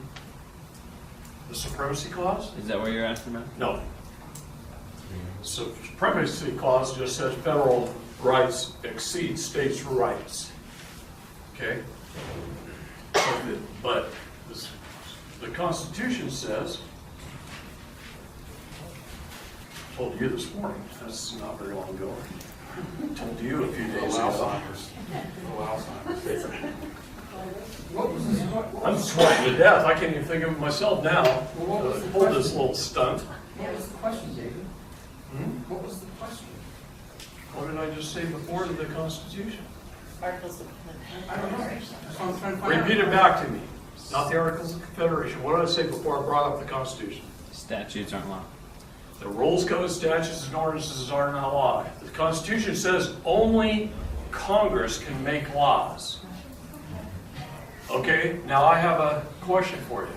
Why does every act of Congress since 1861 have a line in it that says, this act shall not affect any rights thus previously established? Because Congress can't pass any ex post facto laws. Our government is de facto when they chose to incorporate themselves. So Congress hasn't passed a law since 1861. They've passed corporate bylaws called statutes. Okay? And then the Supreme Court says that in multiple cases, hundreds of cases. Hale versus Ankles, the most reviewed case in history. Happened in 1906 and has been upheld by courts throughout this country 1,600 times or more. In fact, every document that I file has quotes out of Hale versus Henkel, among hundreds of others. Okay? Only Congress can make law. But Congress, in every act of Congress, says, come on, I just told you. This act shall not affect any rights thus previously established. What about legislatures From the, in the states? what do you call it? The state of Utah or California or Oregon? That's a corporate entity. They haven't passed any laws either. Everything they've passed is ex post facto. The only thing is the state constitution. That's the laws of the state. And any treaties. States that came into the Union after 1861, are they any different than the other states? They could have been. But in order for them to get federal money, the federal government's held them at gunpoint just like they've held us at gunpoint. You want federal money, you incorporate and you do things this way. See, our government was created as a bottom-up government. The townships and parishes, the cities, the counties, the states, and then the federal government was only supposed to provide us with 19 essential governmental services, and that's all we agreed to pay for. But it got flipped on its head. And now the federal government controls everything. They control the states, they control the counties, they control the cities, they control our school districts, they control everything. See? David, can that be beat with the, I want to call it the supremacy clause, but I'm not sure that's right. Anyway, when we come in, when each state comes in to the Union, they are to be held, they are to... All on the equal footing. Yes, thank you. Yeah. So it doesn't matter when they came in. Any state that comes in tomorrow, let's just say they make Puerto Rico a state. It comes in on the equal footing with Virginia, which was the first state, and Massachusetts, which was the second. So we And can- on and on and on and on and on. So it can be beat with that process if we choose to do it. Absolutely right. We can actually create, start in every county, there's only 3,400 and some counties in the entire United States, and create your de jure county government. And there's a process you go through, and it's not hard. You're run an ad for 21 days, saying on this date,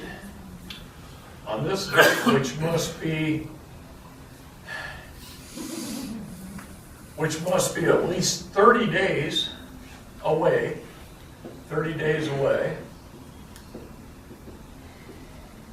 we're going to hold a meeting, and we're going to have a discussion. And we're going to see if any of you guys want to do this. It's a public meeting, invite everybody. Invite the county commissioners and the police department, sheriff, and invite everybody in the county through an ad that you ran for 21 days in the public, that you're going to hold a meeting. You're just going to have a discussion. It's open to anybody. And you're going to hold a discussion and talk about de facto versus de jure government. What would you guys like to see? You live here. All of you. You live here. What would you like to see? I don't live here. You guys do. That's right. Most people, when they understand the fraud of what has taken place, they're all going to say, I want a de jure government. So, when that meeting is over, another 30 days away, you say, we're going to hold elections. Start thinking about what position in our county government you'd like to have. The undertaker, the water master, the garbage collector, the court clerk, the county judge, the sheriff. You guys who figured out what job you think you'd be good at. And now maybe 5 people want that job. So you hold elections. But you have to publish it in the paper for 21 days of the 30, you got to be published that we're going to be holding elections. So you hold elections.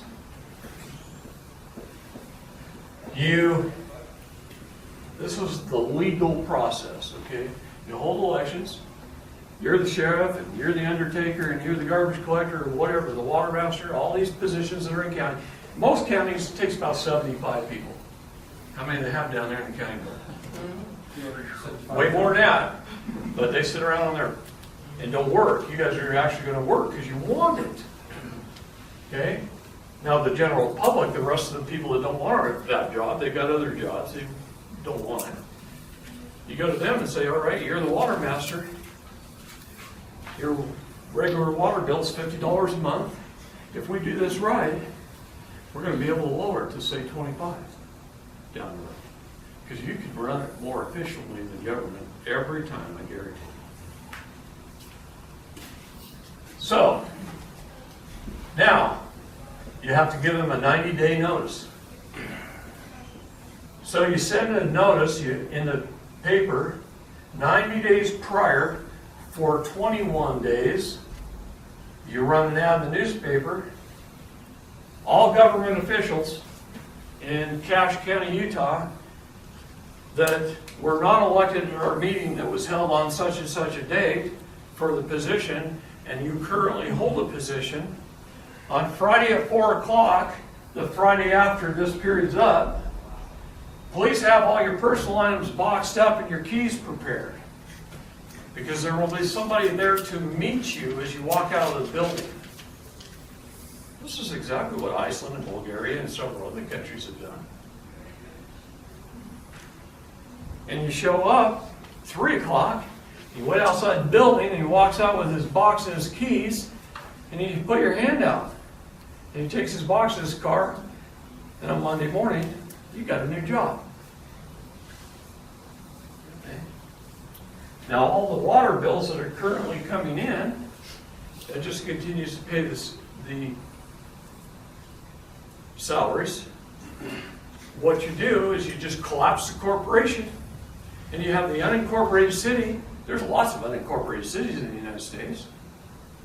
Lopine, Oregon, just south of Bend, is an unincorporated city. There's many, many unincorporated cities. There's a few unincorporated counties in the United States already. Anna J. Brown, the judge on Shauna Cox's trial in Portland, she owns 3,000 acres in an unincorporated county in Montana. There's another one in Kentucky. So there's a couple unincorporated counties. It works. It's been working for hundreds of years. Why do they need to incorporate? Because then they can sell the corporations, and one guy can own 5 county courthouses. And he bases his office in Ogden, Utah. And he owns Cache County Courthouse. And it's got a Dun & Bradstreet number. Do your research. When I go into a courtroom, So instead Don't of we people owning the courthouse, they own it and charge us rent. Is that how that kind of works? they steal it out of your Social Security to pay for it. Okay? When you go into a courthouse, you walk in there with the state, it's Dun & Bradstreet number, and you say a de facto state government instead of Utah upon the land. And you say the county of Cache instead of Cache County. Dun & Bradstreet number, blah, blah, blah. And the First District Court of Cache County with its Dun & Bradstreet number, a privately held for-profit court. And you look up the prosecutor's office and you get the name of his company that he really works out of and show that his Dun & Bradstreet number. And you begin to expose the fraud of the whole thing. And see, it goes back to Would they all be listed Dun & Bradstreet? Is that kind of a... every corporation in the world. So the United States government, I've got their Dun & Bradstreet number. I've got every agency's Dun & Bradstreet number. How many people believe, for this one to him this morning, how many people believe the FBI has any authority? Huh? Federal Bureau of Investigations, you all know the one. David, can we have a break just for 5 or 6 minutes yes. right here, and then we'll come back to the They'll give you a chance to FBI? look it up and to swallow more water. Okay. That's real.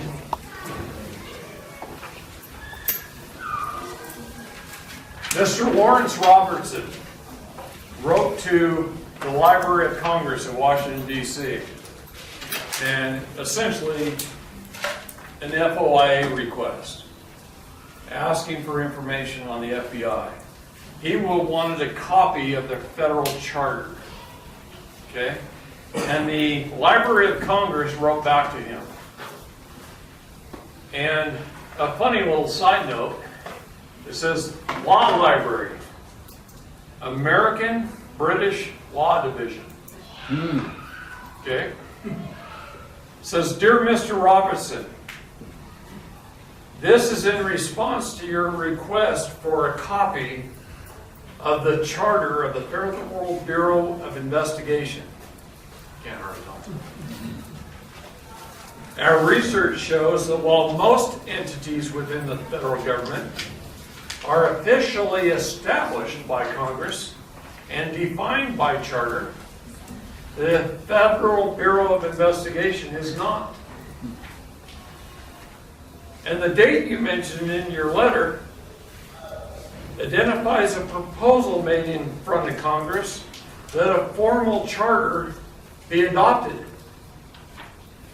The charter, however, was not approved. It was denied. So the FBI actually went to Congress and said, can we have the authority to do what we're doing? And Congress said, nope. So what gives them the authority to do what they do? The consent of the governed. They come up to me and said, hey, I need some information from you. I think you did this, this, this, and this.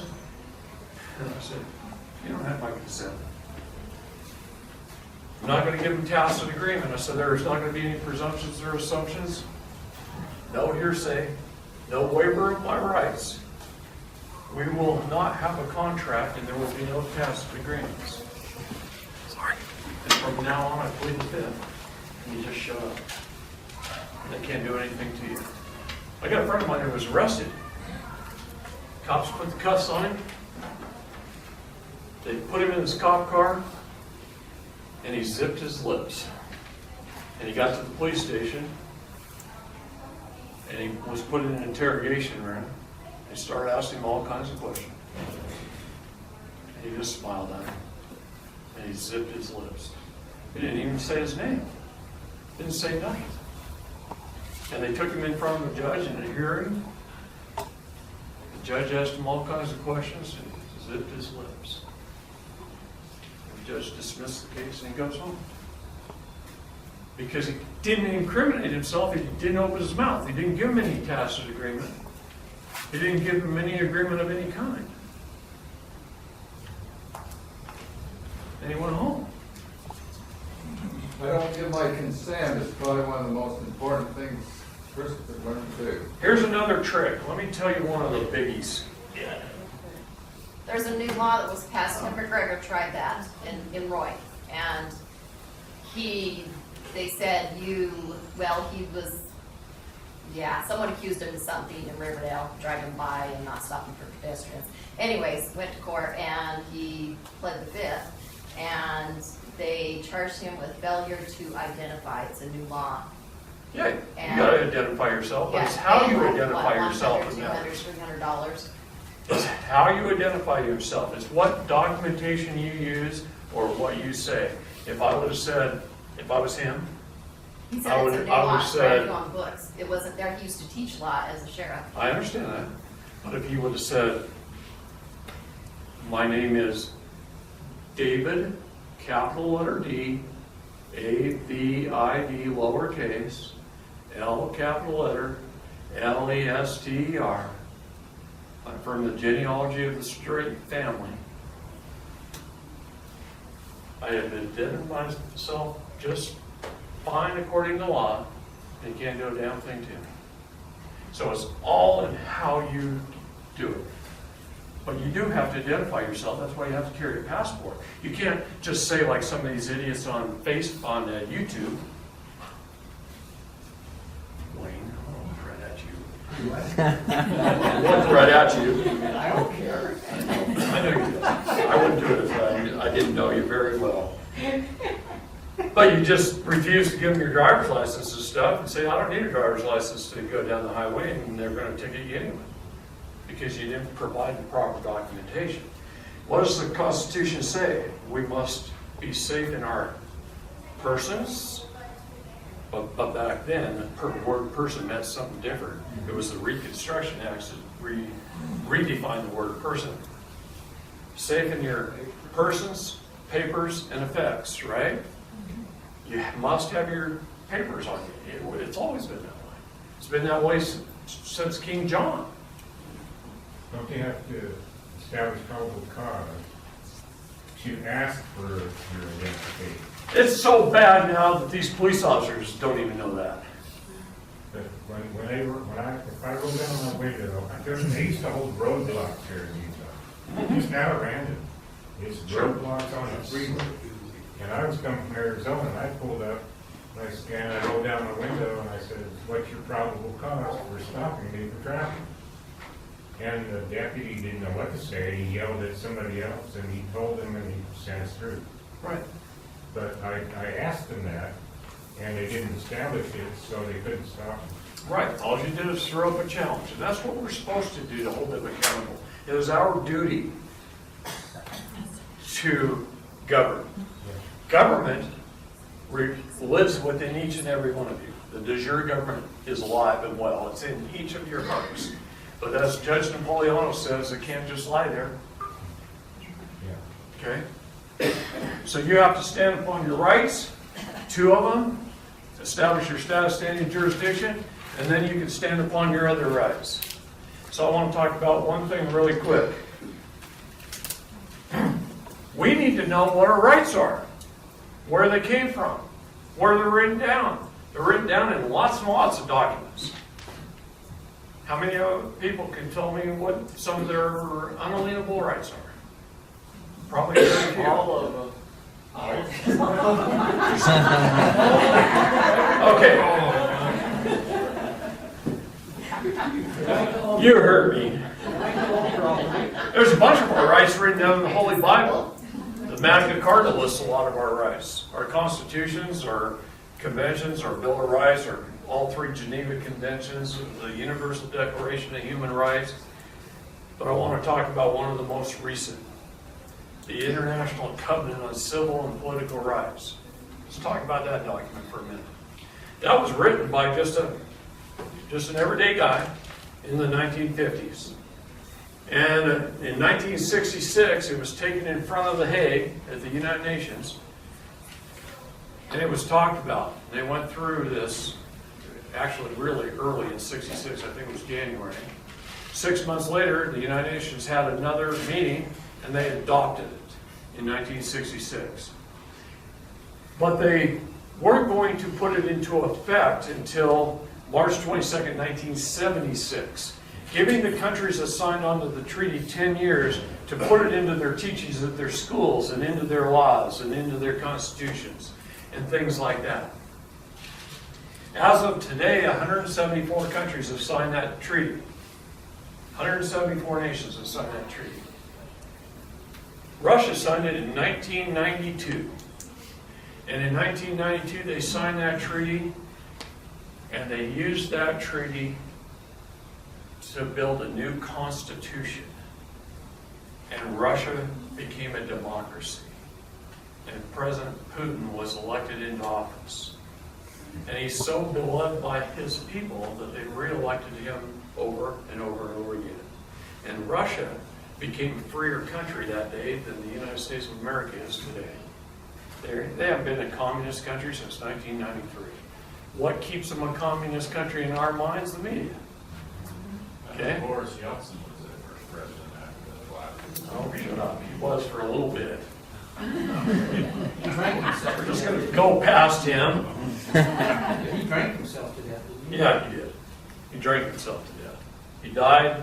Putin was elected. All right. Lots of countries have signed on to that. When did the United States sign on to it? In 1966? No. In 1976? In 1992 when Russia did? They signed in 1993 because Russia did. Can't let Russia do something we didn't do. So they signed it in 1993. What was the name of it again? What was it called, David? The ICCPR, the International Covenant of Civil and Political Rights. Okay? The United States signed it in 1993, but they signed it with a condition. They were one of the only countries that signed it with conditions.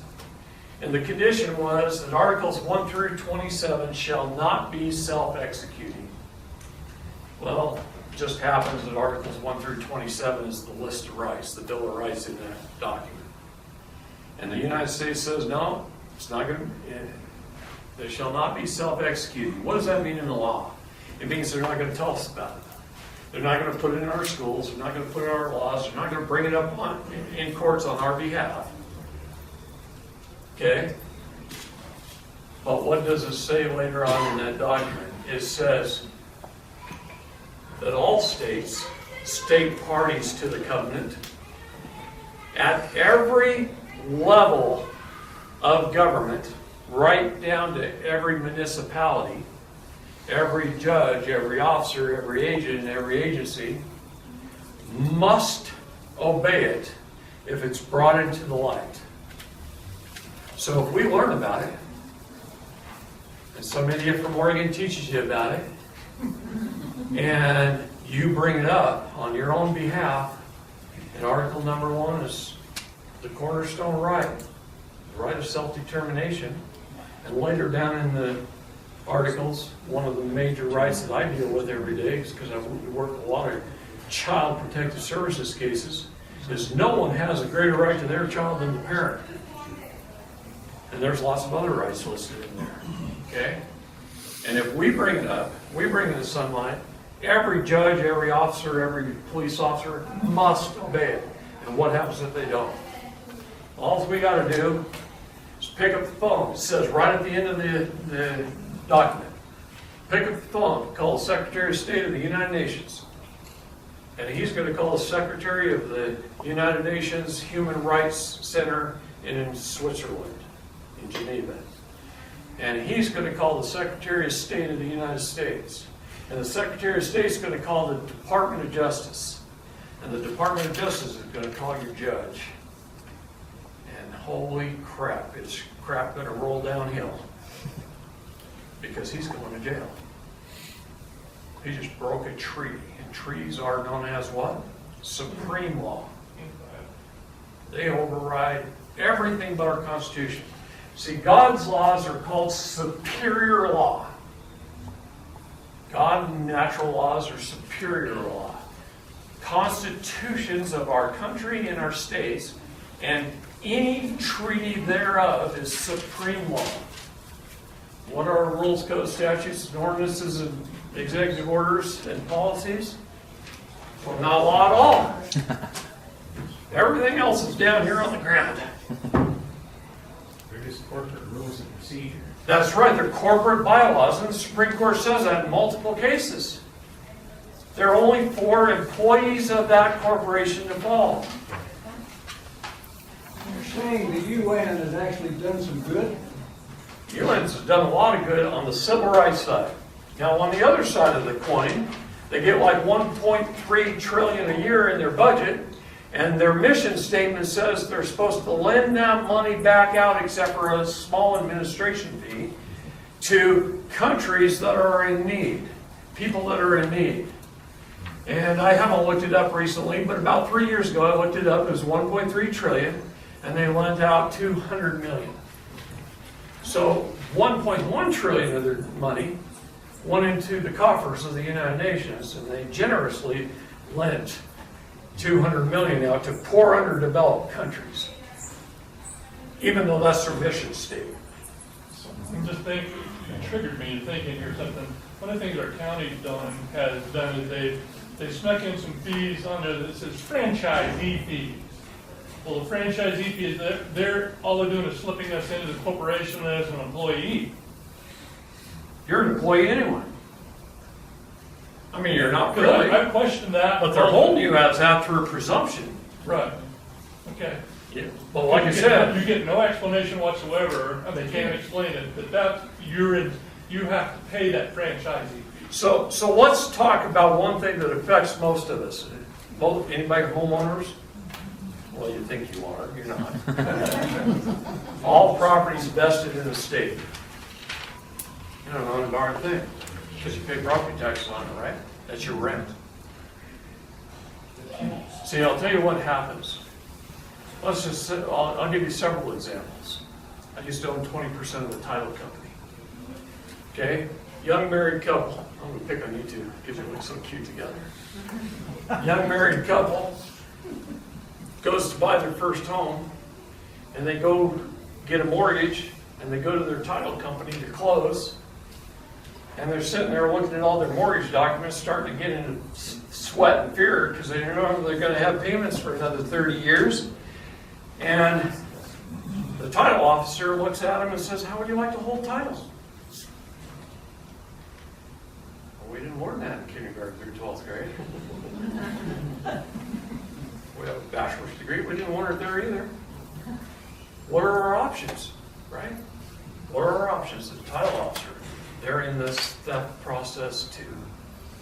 So they look right at them and say, well, most married couples, husband and wife, hold title in joint tenants in common. So let's analyze that for a minute.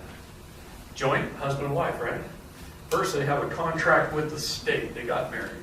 Oh, big mistake, the way they did it. If you look in the United States Patent and Trademark Office, under the blueprint for a patent on a marriage, here is the state. Here is the animal husbandry. Here is the wife. And here is the word God. The state is the primary. The state marries the husband. The state marries the wife. Solid line. Anybody that knows blueprints, any engineers besides me in the room? Got a degree in engineering? 2. What does a dotted line mean? It means a beam that bears no weight. They just took God out of the picture. You guys thought you did your vows and you got married to God. And our church went along with this ever since 1905. A lot of things happened in 1905 in our church. Find out who the prophet was. Anyway, God bears no weight. This is a patented blueprint with the United States Patent and Trademark Office. Go look it up. I've done my research. I need to look it up again. Now, what is another legal, lawful way to get married? Go buy a Holy Bible, a family Bible with extra blank pages, and you record your marriage, witnesses who officiated, the address, the time, date, place it was held, and you record it in the Bible, and you record your children's births and your deaths in your family and everything else, and you take a picture of that, and it'll say Holy Bible at the top of every page, so you don't really have to take one of the front cover, but I do anyway. And then you make up a little affidavit, and you go down to your county recorder's office, and you go record the picture every time there's a new event. Now your son Chris is born, say, on such and such a date, and you record it again. And then somebody died on this day, and you just record your family events. That's the way it was done for 1,000 years or more. 2,000 years almost. Well, that's what's called common law. It is common. It is common law. Yeah. It's taken this away from the state. What happens when this person and this person gets a divorce? The state makes money. The contract didn't end. You know, anybody been married more than once, you're still married to your first wife. The contract still exists. The only way this goes away is an annulment. And do you think they're going to give you an annulment 5, 6, 7, 8 years down the road? Yeah, but she got the house and everything you had. Well, that's just equity. That's not an annulment. David? Some women, it's better off if you just write them a check and buy them the house first and get it over with. Okay? Hartford, And women say that about men too, so she looked at me really sly there for a minute. well, there's so much distraction now, I forgot what I was going to say. Hartford Van Dyke says, you know, the way you can get out of that is since the state did not give full disclosure to what they did. That's the only way you can do it is prove the fraud. See, that was one of my next things. How do we get people out of prison that's been there for 10 years, convicted? Maybe they're serving they've served 10 years of a 20-year sentence. Maybe they served all 20 years and 20 years later they want it wiped off their record. How do you get it wiped off? Prove the fraud. Show the fraud. You challenge jurisdiction?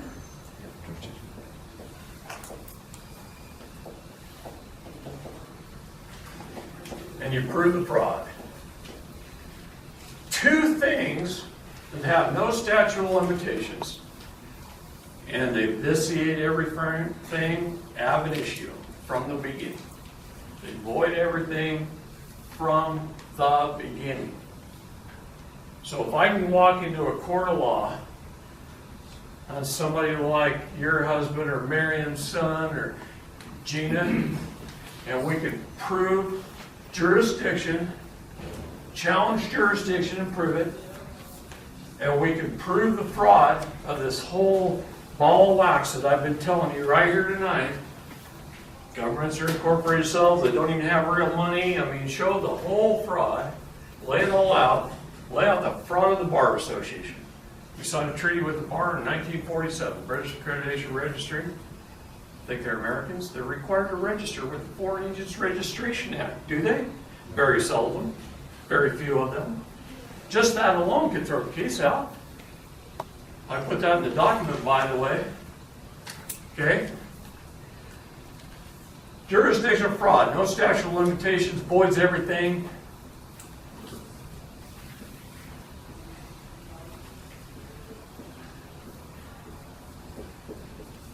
Ab initio, from the beginning. Let me ask you a question. Does Cache County Courthouse, any of the judges or prosecutors down there, want what I'm being taught in this room right here being taught? Do they want me to put it in documents so some little law student at Cornell University can look up the county record and find it? No. So the best thing they do for us when I submit these documents is they throw the hammer down, dismiss the case, and wipe it off the face of the earth so nobody can find it. Because then some little Harvard law student can't go, I can win every case in the country with this. I'm going to be the greatest lawyer in the world. You won't show case law for that. Huh? You won't show any case law. For the cases that get dismissed? Nah, it pretty much wipes them out. If we were sitting in my office at home right now, I got stacks of cases that I've worked on over the years, right? And I could go in there and I could say, all right, this was in this county, here's the case number, here's everything. Call up the county and see if they got the case number. Oh, they can't find it. Oh, darn it, they can't find it anywhere. Doesn't exist. Jamie Kobat's case. Can't find it. Well, wait a minute. I got the indictment right here. You know what I mean? I've got all the documentation. But the best way for them to hide it from the rest of you, commoners like me, is to void it from the beginning like it never happened and just hit the delete key. and it's gone. And then you go home and you're happy and you're free. That's okay. It's not a bad thing. See, and then we can go after them for the emoluments clause of the Constitution, and we can impeach the judge, and we can take the prosecutor's house and retirement fund if we really want to be nasty. Sometimes it's kind of fun. Have you recently read any articles that the West Virginia Supreme Court, every single one of them, went to jail? How about the Pennsylvania Supreme Court? Every single one of them went to jail this year. You want me to start naming judges all over the country? Yeah. Prosecutors all over the country? We're having so much fun. Is there a David Wynn? David Wynn Miller's dead. Is he dead? Yeah. I went to his funeral in June. Okay, I seen In Reno? an hour and a half video of his before you were. Absolutely. Parse, syntax, grammar is perfect language. If you open the Bible and you know what parse, syntax, grammar even is, because they didn't teach you that in grade school, I guarantee it. You can pick out Jesus' words like they're jumping off the page if you know parse, syntax, grammar. Because all of his words were what? Perfect. Now there's a few little instances in there where somebody mistranslated them, and those don't jump off the page too well. But what is the English language? It's verb, adverb, verb. Sentence structure. Parse, syntax, grammar is perfect language. It's is a mathematical equation. So David Wynn Miller had a 200 plus IQ, was living in Hawaii, and he was a English major, taught at the University of Hawaii. And he gets on an airplane to go give a speech somewhere, and because of the weather and such, he ends up somewhere else. And he's sitting in a coffee shop in an airport where he's not even supposed to be. And Jay Gould, who has a 200 plus IQ and is an unbelievable mathematician, who was going somewhere else to put on a seminar, and ended up in the same city, in the same coffee shop, at the same time with David Wynn Miller. And they started talking, and they go back. David says, hey, you live in the upper Midwest. It's colder than heck up there this time of the year. That's why we're in this airport instead of the one we're supposed to be. And he says, why don't you come to my house in Hawaii, and we'll talk about this. And they went to his house in Hawaii, and they set up a company and hired a bunch of people, and they put math to work language, figured it out. They used the Bible. And then they went to the Hawaiians, and which we stole Hawaii from the Hawaiians, by the way. There's a great YouTube video, a little gal in a skirt, Hawaiian little lady thing, and she's acting like she's a travel agent come to Hawaii, but she's telling the whole story of the theft of Hawaii. It's the cutest video ever. I watch it every once in a while, just for fun. But he took the Hawaiians and he set up an entire nation of a few hundred acres on the island using parse, syntax, grammar, and won it from them in court.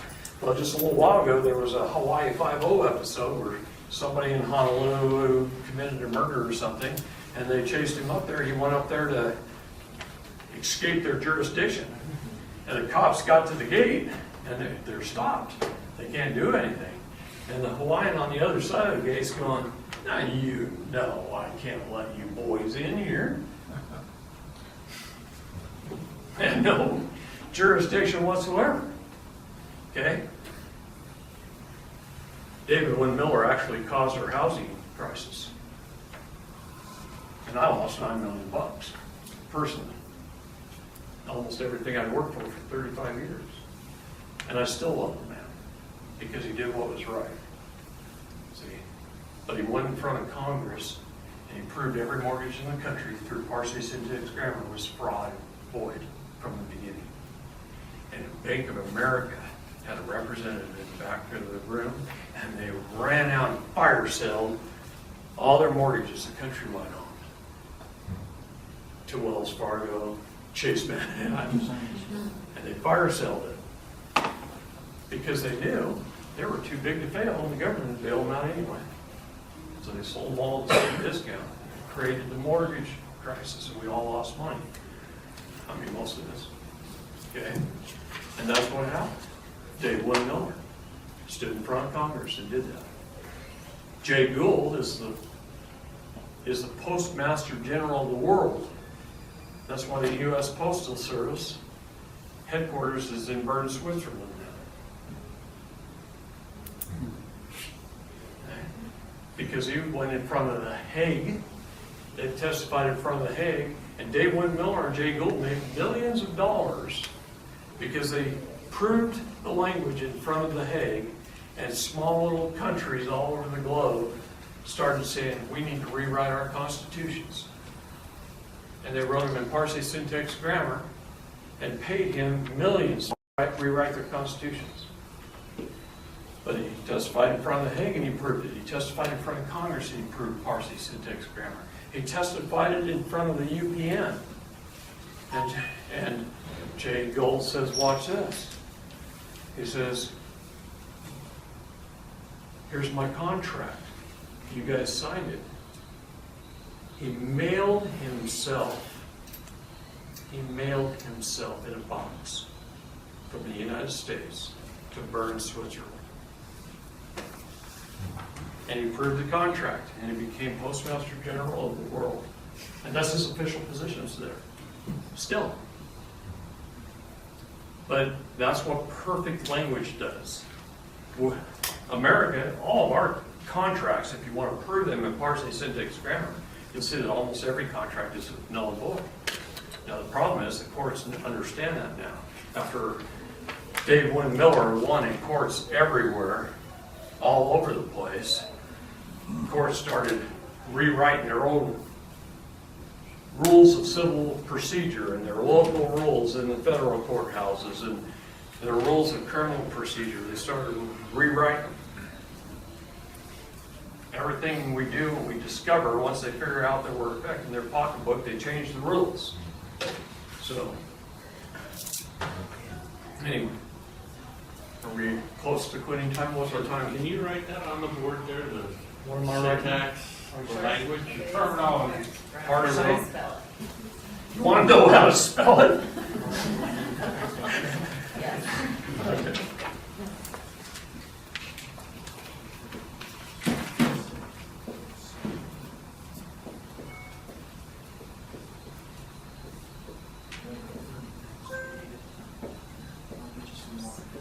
Thank you. Parsi syntax grammar. In my document that I'm using in court, there's one whole section written in Parsi syntax grammar. Where does the Parsi syntax come from? Why those words? Are they Latin? Okay, now you're asking me things I don't know. I am not perfect, I am fallible, I am a man.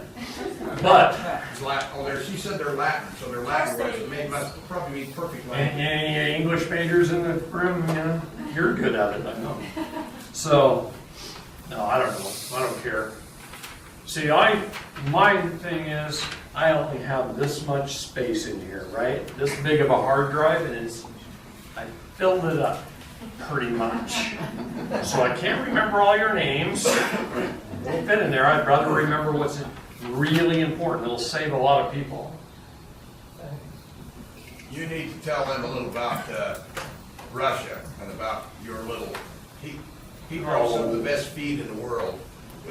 I don't need to tell them about that. That's a whole other thing. No, it's. I don't brag about myself. I don't want to tell them how smart I am. And Jim is the one that brought it up. Not That's me. big time. That's big time. Well, I know, but it's another. Tell them about the Ukraine, though, or that area. I have a few patents on stuff. Oh, you want me to tell them about Chernobyl? Chernobyl, yeah. You need See, then I'm divulging secrets I'm not really supposed to tell, especially in big groups. Any federal agents in the room? See, here's the thing. If you have not been where I've been, You can talk about a lot of the stuff that I can't talk about. And I'm going to tell you that right now. There are things I can't talk about because if I talk about them, I'm committing treason. So I'm not going to talk about anything I can't talk about, but there's a few things I can talk about.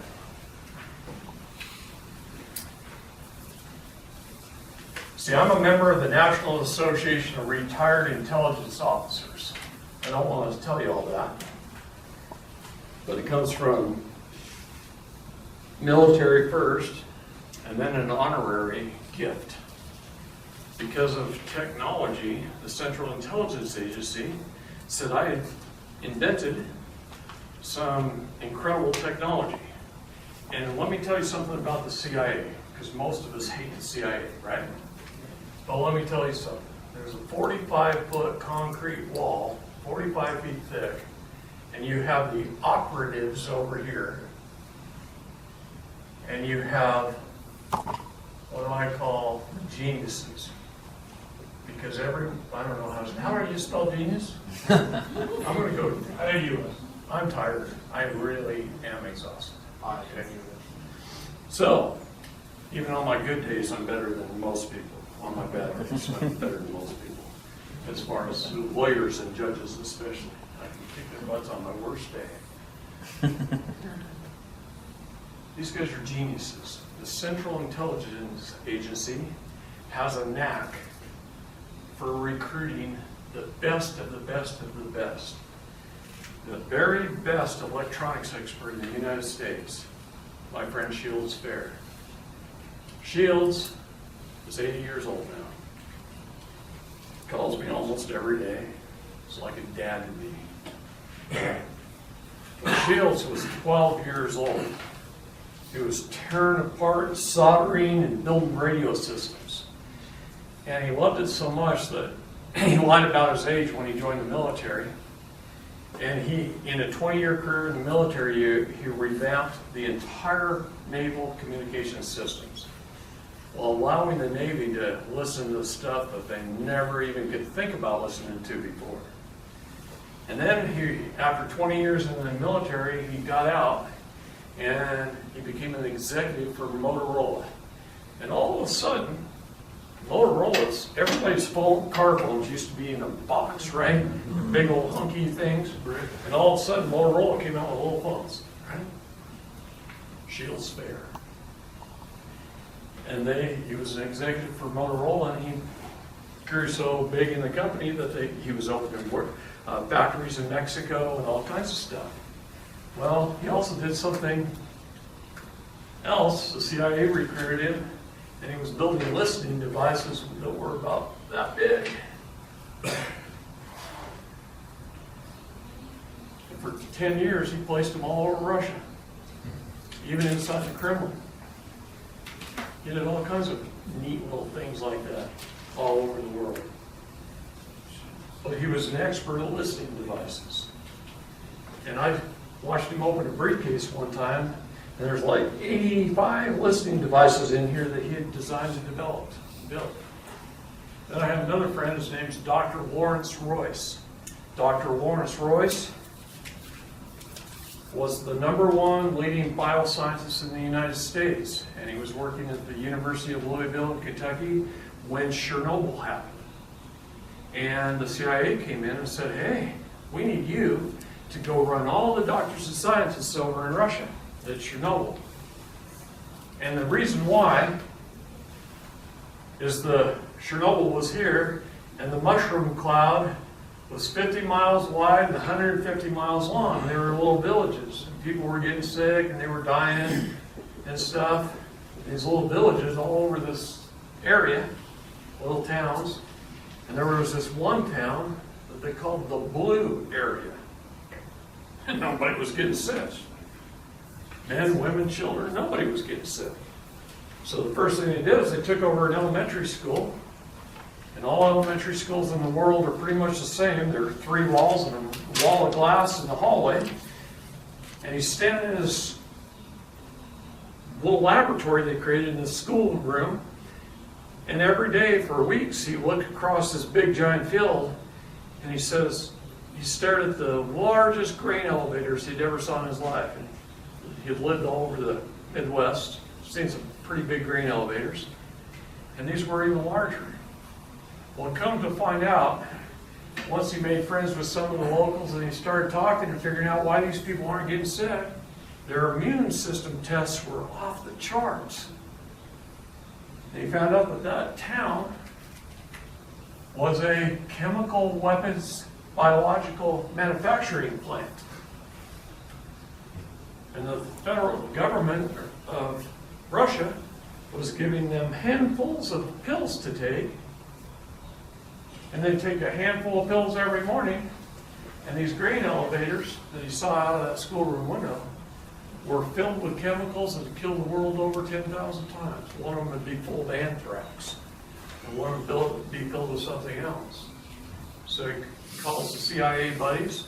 They send a team of operatives in. They drill a hole in the side of these grain elevators, and they fill it full of thermoplasmide.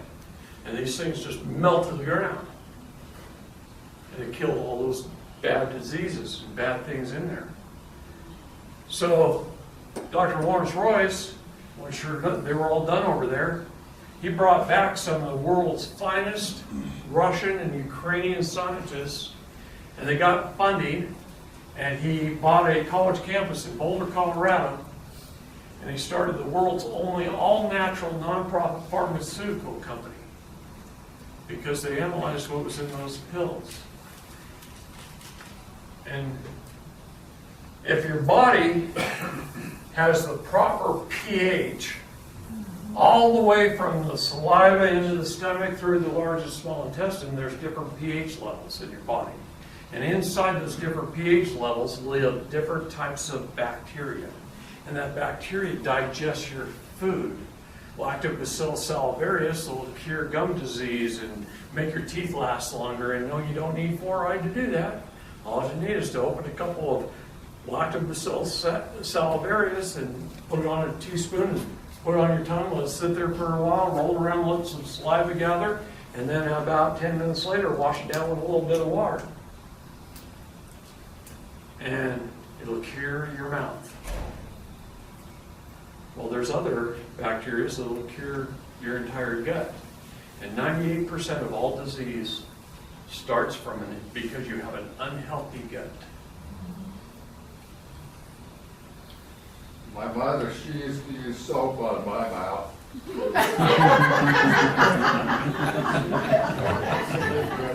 I grew up with a mother. I was a baby. Famous ulcers in the land. Okay. So anyway,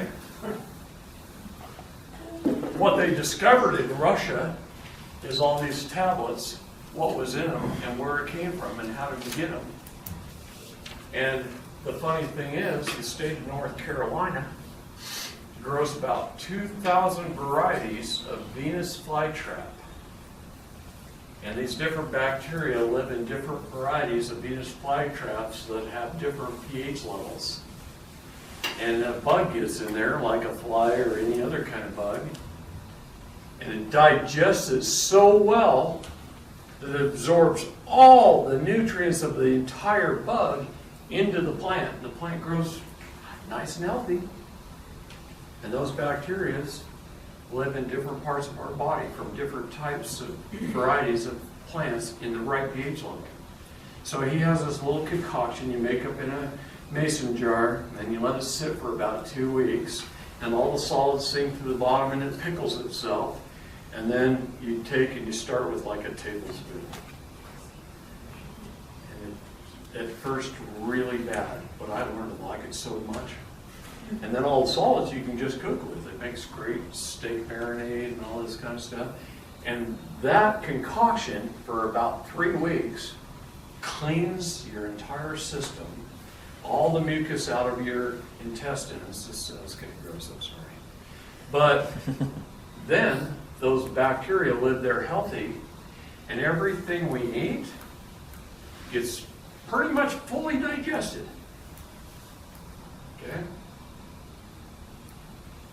And our body absorbs it much better.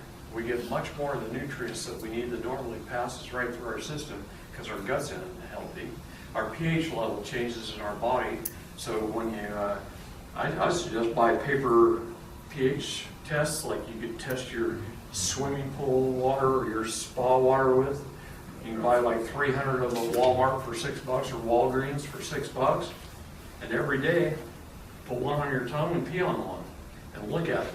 And while you're doing this system, I'm serious, every day. And while you're doing this system, you'll watch your pH get more alkaline. Cancer can't live in an alkaline environment, guys. At all.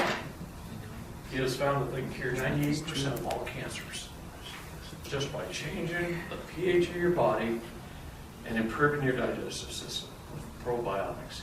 But not these probiotics you get, not yogurt.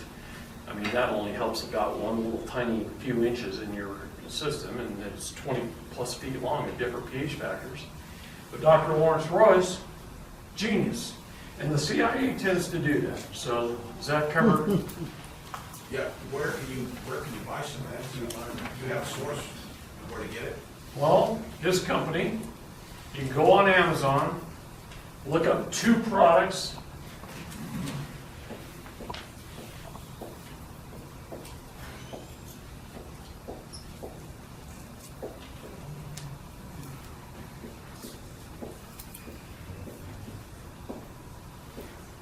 And then he says he will not produce Lactobacillus salivarius,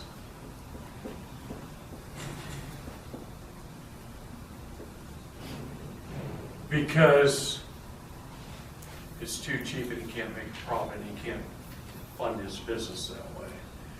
Because you can buy a couple bottles of that for like $7 on Amazon. Hundreds of companies make it, they've been making it for years. This one's always been common. These 2 are unbelievable in what they do. Now here's the key. You must shock your system every day.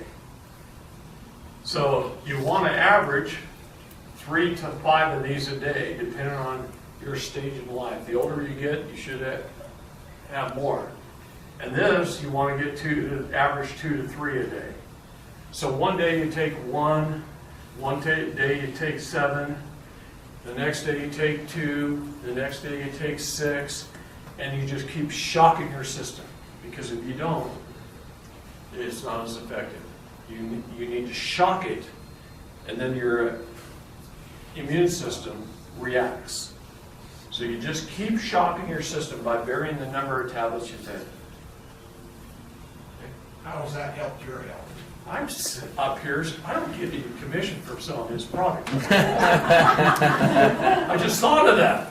Now I know how I have to fund my trips around here to talk to you guys. I got to talk to Larry. Well, you're anti-cancer, we love that. We'll have to get pink ribbons now.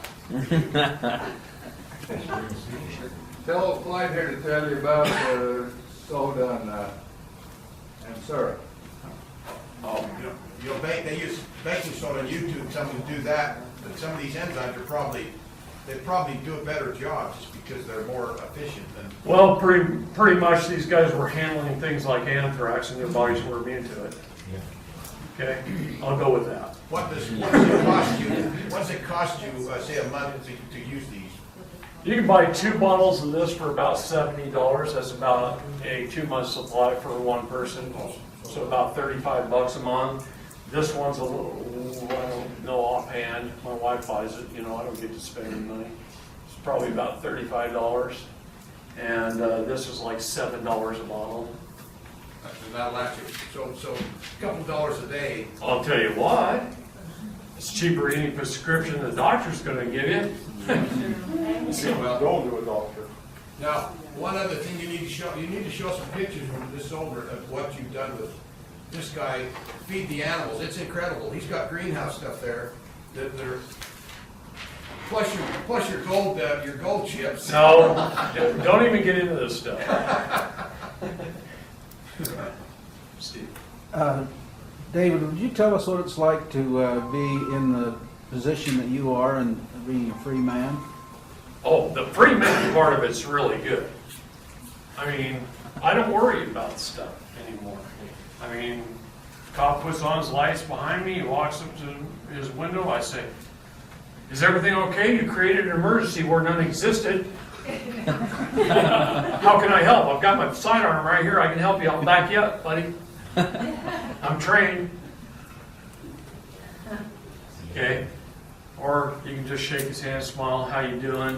He says, you got your driver's license, your passport, your registration? And you say, well, of course I do. He goes, can you have it? No. Because I only hand it to you when I'm in commerce, right? I'm not going to give you the long version. When I'm in commerce. I said, but here's my passport. It says right here, your job is to look at my picture, make sure I'm not giving you somebody else's, and say, you're free to go along your way. I won't detain you any longer. Have a nice day. And you go on. And they don't bother you. Well, you do that 2 or 3 or 4 times, like in the county you live in. I drive through Deschutes County. I don't wear my seatbelt half the time. I don't put on my turn signal. And it's not that I'm being unsafe, but if there's cars around, I'm going to do it. I love my neighbor and do no harm. I don't want to hurt anybody, so I try and be as safe as I possibly can. I'm not in it to injure myself or others. But if there isn't a car in sight, and I want to make a corner, am I going to put my turn signal on? No, I'm going to go around the corner. If he's sitting behind a 7-Eleven and he pulls me over to stop me, hey officer, did you create an emergency where none existed? That's a felony. You know, I know this stuff. My Deschutes County Sheriff's hat right there in my window, and my coffee cup that says, I am your worst nightmare. It's sitting on my dash, because that's my court cup. I have to take it into court with coffee in it, and point it at the prosecutor and the judge. But as long as you're nice, you're friendly, and you stand upon your rights as a belligerent claimant, because that's what the law requires, by the way, and you stand upon your rights firmly. See, I tell everybody that I'm coaching when they go to court, stand with their feet, shoulders width apart, one slightly forward and lean on it. And then when you're talking to the judge, and you're dressed like one today, just need the robe. And you're talking to the judge, you look him right in the eye, and you talk to him as your public servant, but nice. Be nice. We might go golfing later. Okay? No, we won't. But maybe. Okay? But when you're talking to the prosecutor, you don't move your feet. You're going to take a firm stand, and you're going to talk to your prosecutor. And I like to use my hands to talk. When I tell him off, and I don't care what he thinks, when I tell him off, I'm going to tell it to him with a smile on my face. Because have you ever seen a bunch of mug shots? Book of mug shots? What do people look like? Okay, it's the worst picture that's ever been taken of them in their entire life. But the one guy who's smiling, that's the guy that knows he's going to be out within 24 hours. Not a damn thing they can do about it. See, that's the difference. It's just be nice, be friendly. They're your neighbors. He might live down the street from you. You love thy neighbor and you do no harm. So treat people with respect. When I say be belligerent, belligerent does not mean rude. It is a fighting clause. It is sustained combat. It is in the room. It's back and forth. It's a debate. And it's the burden of proof's on you, buddy. Where's your first-hand witnesses? Where's your evidence? Now, give me this no fact or truth shall be tried in court, because I've already told you, presumptions, assumptions, hearsay, ruling from the bench, no tacit agreements, nothing. Where is it? Now we're only trying it on fact and truth, and that's all I'm asking for is fair justice. You guys killed Lady Justice off, by the way. Strangled her and held her under water and killed her. And I'm bringing her back to life.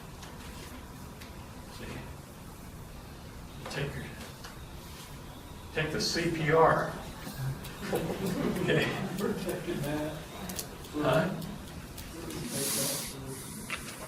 So, How much of that language can you use to stay off of a jury? why would you want to stay off of a jury? Want to be on a jury? Every chance I get, I want to be on a jury.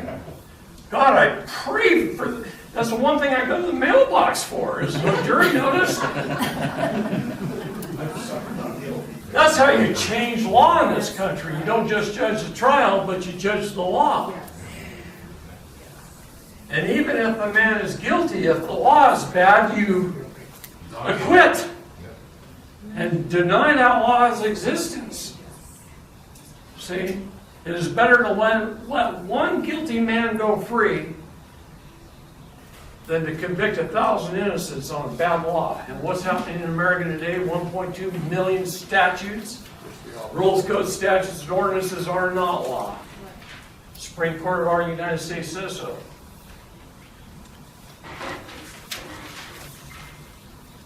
Okay, what else? Got any questions? Want to talk about something else that affects everybody's life, like land patents? How about 13 minutes? Yeah. Okay, in 13 minutes I can explain how the county steals your property. Okay? Get your tax statements out, your property tax statements out, and go down and correct the errors. And it's filled with them.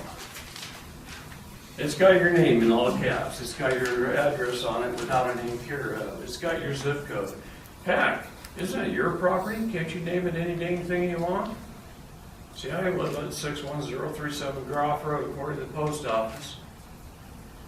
But on my house, it says 61037 Boxer Boulevard, because I raise boxer dogs.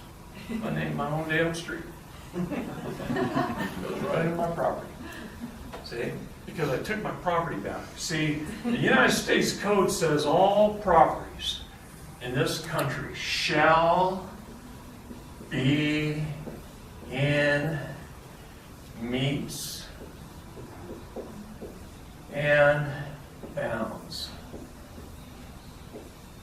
What does the county do? They send some idiot out, and he re-describes your property as Lot 27 of Block 3 of Whitewater subdivision, and he just stole your property from you for the state, on behalf of the state. All property in the United States shall be in metes and bounds. You find the section that your property's in, you go down to the Bureau of Land Management's office and you request the original land patent. You go to your title company, you do a title search, and you have it traced back to everybody before you to the original land patent. You get a copy of your metes and bounds, usually from your cartographer's office at your county, and you re-describe your property back into metes and bounds, listing the original patent number. And a patent is everything from the top of the dirt down. And it is land. It is private property. It cannot be sold, and it cannot be liened. It must be granted away to your heirs. And there are signs forever. No one can tax it, the land, the dirt. Nobody can tax it. Nobody can do it. It is an allodial title. It's the king's land, and who is the king? The guy that lives there. Okay? What is real estate? Real estate is everything from the dirt up. That's why you sell real estate. They sell the house or the improvements that are on it, the land. Well, your land just have to go with it. So then they screw with you and they change the deed. They change the deed from a grant deed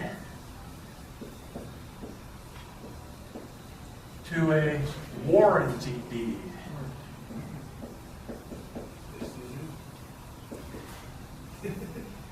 The state just stole your property. Here's another way. When you go into hold title, you hold title in private property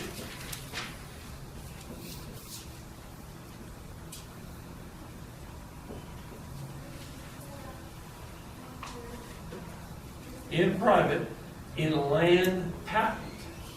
Not fee simple, that's called feudal property. When the king allowed people that served him a feudal title to a piece of property, king still owned the property. It's like a long-term lease. As long as that guy fought his wars and did his bidding, you let the guy live there. As soon as he challenged the king, hey buddy, you're out of here.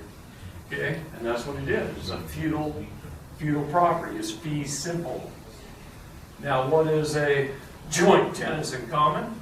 Joint husband and wife. Tenants means renter. Common means state. Joint renters to the state. You didn't really own your property anyway. You just leased it from them.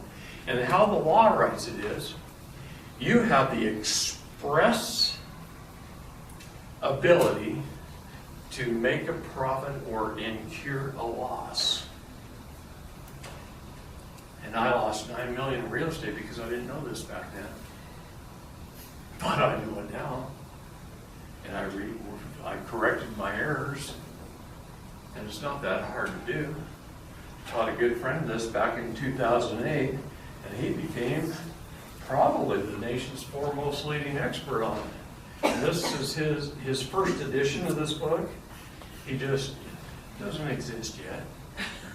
First edition of this book, he made one, and he got his property in a legal title, and he started teaching at the Southern Oregon Community College Mining Claims Division about allodial property, land patents. He became an expert in it. He looked up the laws that I was telling him about. All I did was have a telephone conversation with him a couple of times, 2 or 3 times for about an hour. And he went down, and the examples of his own property are in here in the back. But what he wants me to do is he wants me to perfect this one section where it's the process. And so I went down and I had this book that he handed me right before this trip. I had it digitized down here at the print shop in Logan today on digital format, so I can fix those 2 or 3 little errors that he has on a few of those pages. Just where he did it right, he just maybe the United States of America incorrectly or that kind of stuff. He knew I knew this stuff. So I'm just going to fix those few pages, and then that's going to be in publish. And I'll tell you what, man, this guy knows more than I do now about land patents, and I've done my own property. But he knows far more than I do. He went to work researching this. I am so proud of him, I can't stand it. What does that sell for? You can pick one. He hasn't even started selling it. He just wrote the book. He's been teaching this stuff. Now he's put a book together. I mean, the laws he has found in here, case law after case law. I mean, you can pick one page and go, oh my God, that's all I needed. What was his name, Garrett? You told me yesterday, but I don't retain very well. I don't wear glasses on, I can't see it. His name's Ron Gibson. He lives Gibson. He lives in Southern Oregon. Okay. He's a great guy. Ron Gibson, I know that name, I know him. He's an expert on mines and mining claims. He grew up in the mining industry. That's how I met him first. Didn't he live in the McMinnville area for a while? Southern Oregon. I know there's a... Grass Pants, Medford. Not Grants Pass. Grass Pants. So anyway, Can you kill property tax with that information then, or is that? Absolutely. It's the duty of the county recorder when you record it to call the county assessor's office and said, no more tax on this man's land. Improvements above the land? Can the Yes, they city can. can the city shut your water off and everything because of that, your power, or did? No. You said they can still tax the improvements? You know it's illegal for the city to shut your water off and your power off? It's absolutely illegal. Why is that? Because they're shutting it off based off ordinances. Because you have the right to life, liberty, and the pursuit of happiness. And what is required for a life? Water. They cannot shut your water off. Wow. Go ahead. Dave Miller, one of the reasons they asked him, how come they haven't shot you yet? And he said, because he scattered the information so fast and so far. that So it far, couldn't- so fast. That's what I'm trying to do. Thank you very much for attending. So what's the difference between that and what Schaefer talks? Do you know anything about that? I love Schaefer Cox, but It is what it is. Okay, I guess we're out of time. Yeah. Okay. We're out One of more time. question. All right, I saw you had your hand up before. Last one. Two That's a good more. one. But we're done. But go ahead. You said they can still tax the improvements of other land? They can. Why don't you put some dirt on your roof? Build your house. I'm serious. Now you're talking. I showed you some underground homes that I built, and they're beautiful. You need to go after and see some stuff on his tablet, it's incredible. Okay, David Straight, ladies and gentlemen, let's give him a hand.